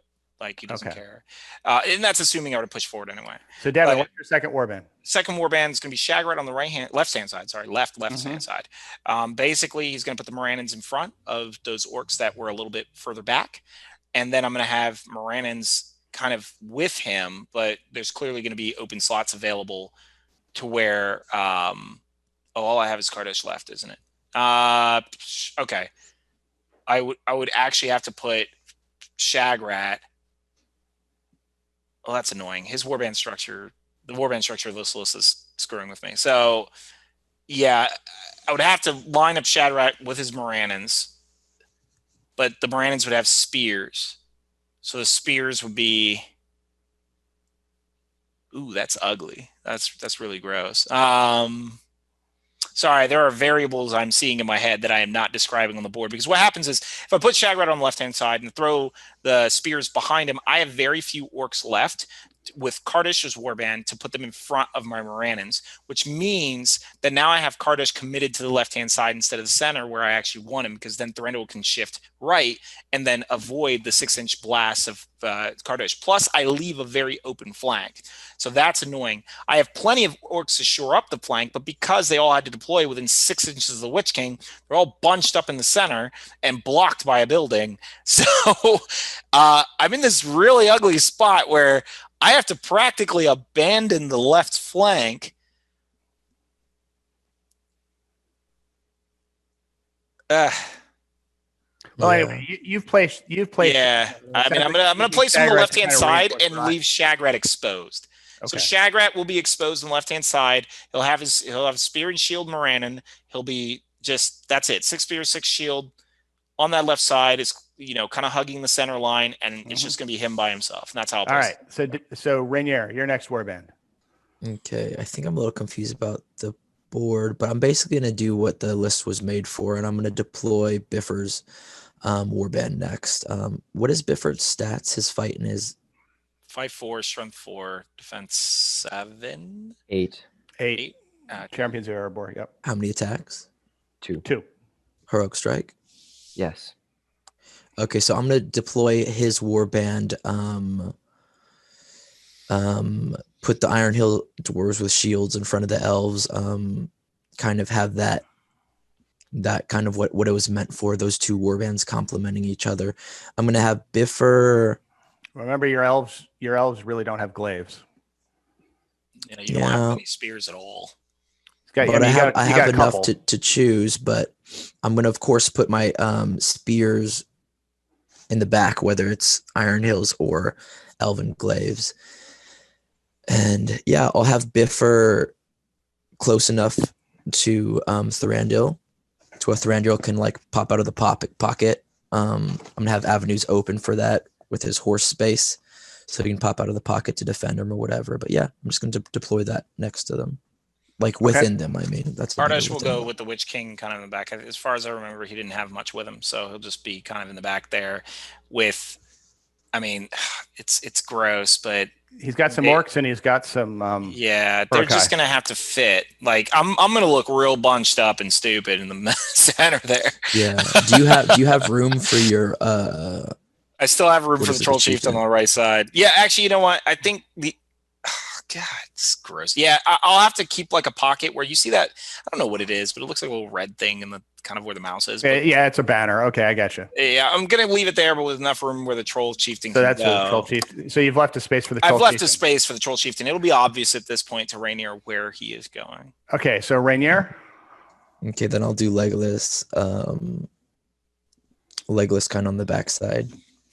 And then there you go. I mean, at this point, probably because of time, I think we've deployed everything anyway. We've described how we're going to fight. Well, I assume the Lake Town Militia captain and the Lake Town Militia just sort of fill in the back. Fill in the back. Yeah, fill in the back. Okay. Yep. Okay. All right. So it looks like what we end up with kind of two battle line, two kind of mishmashed battle lines of various people trying to get guys with shields in front and spears behind. That kind of stretches across from a village on the left to an area where there's a building on the right here. So probably about between 18 inches and 2 feet of battle line with both sides heroes kind of hanging out behind. All right. So Evan, how do you think this unfolds? Who do you think wins this? So let's see. So there's a couple of things that this banks on. So I assume the Witch King is in the back line. Devin said that. Thranduil's in the back line. And Shagrat's off doing something on a flank. On the left. Yeah, on the left. Yeah, Shagrat's on the left and the Troll Chieftain's on the right. So I think I'm going to say Rainier wins on this. And I think part of the reason is one of the win conditions Devin has is to get either Shagrat or the Troll Chieftain into Thranduil. And I know how it sounds. It's like, wait, Thranduil is higher fight value than Shagrat, and he can win the fight. But the thing is, Thranduil isn't trying to kill heroes. Thranduil is trying to kill warriors.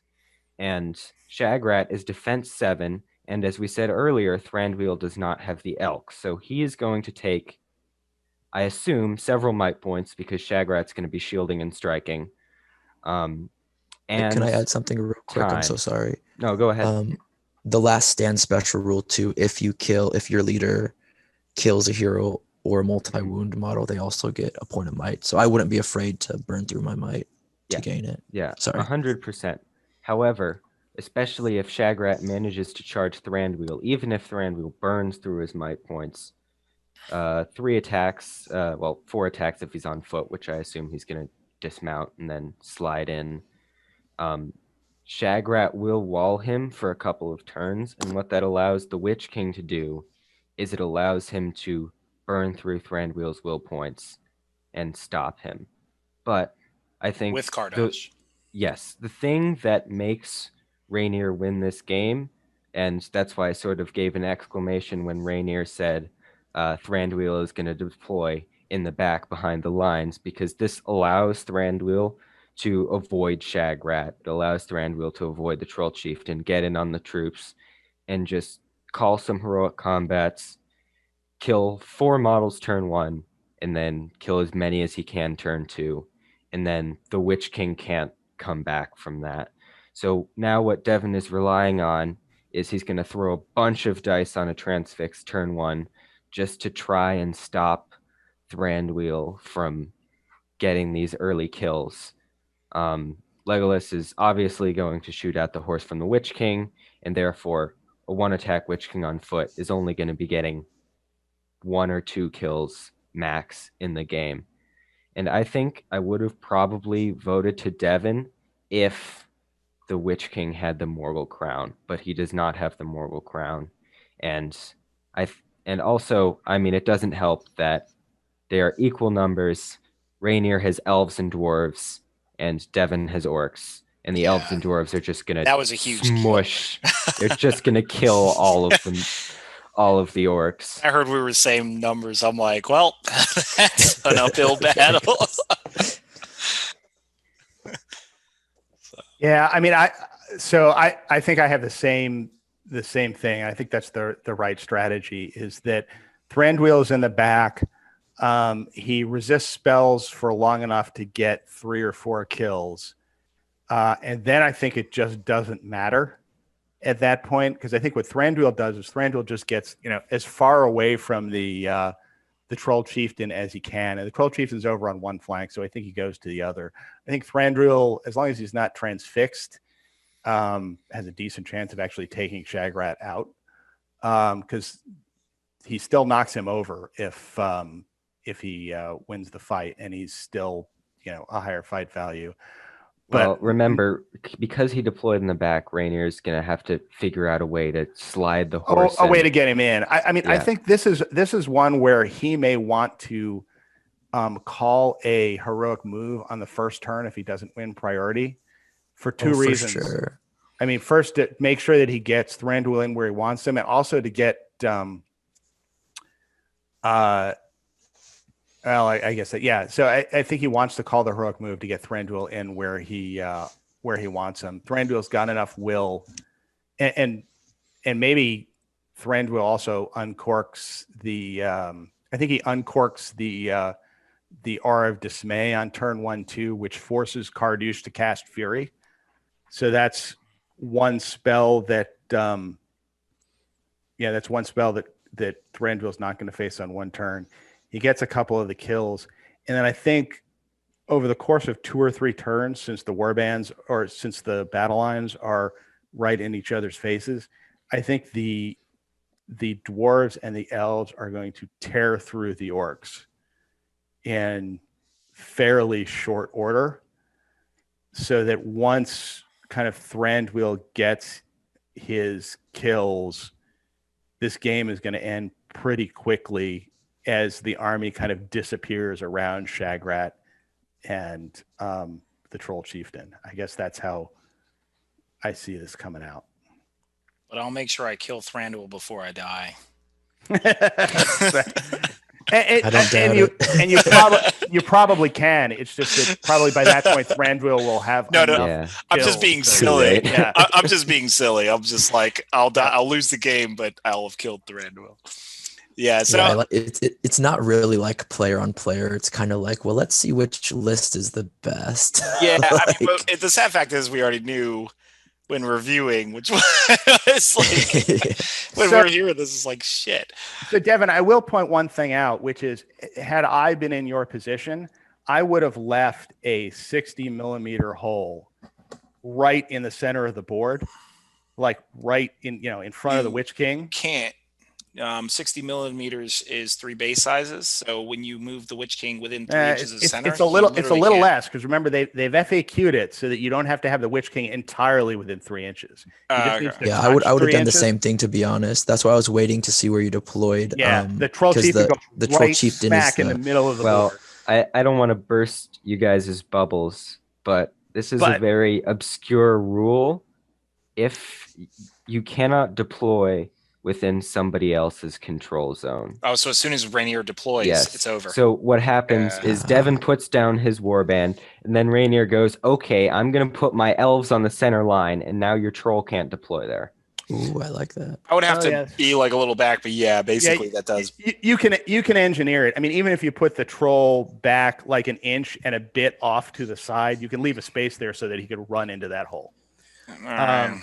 Well, I guess just for the sake of time, we'll probably end up wrapping things up. But all excellent points. That's why we bring Evan on the channel as a resident rules lawyer. We have So, all right. Well, let us know who you think would have won that, in your opinion, and what list you would have chosen. I'm actually kind of curious if you guys would have chosen just a different list entirely from the 4 that we had available. So let us know what you want us to talk about in the next podcast, and we'll talk to you very soon. Bye. See you guys.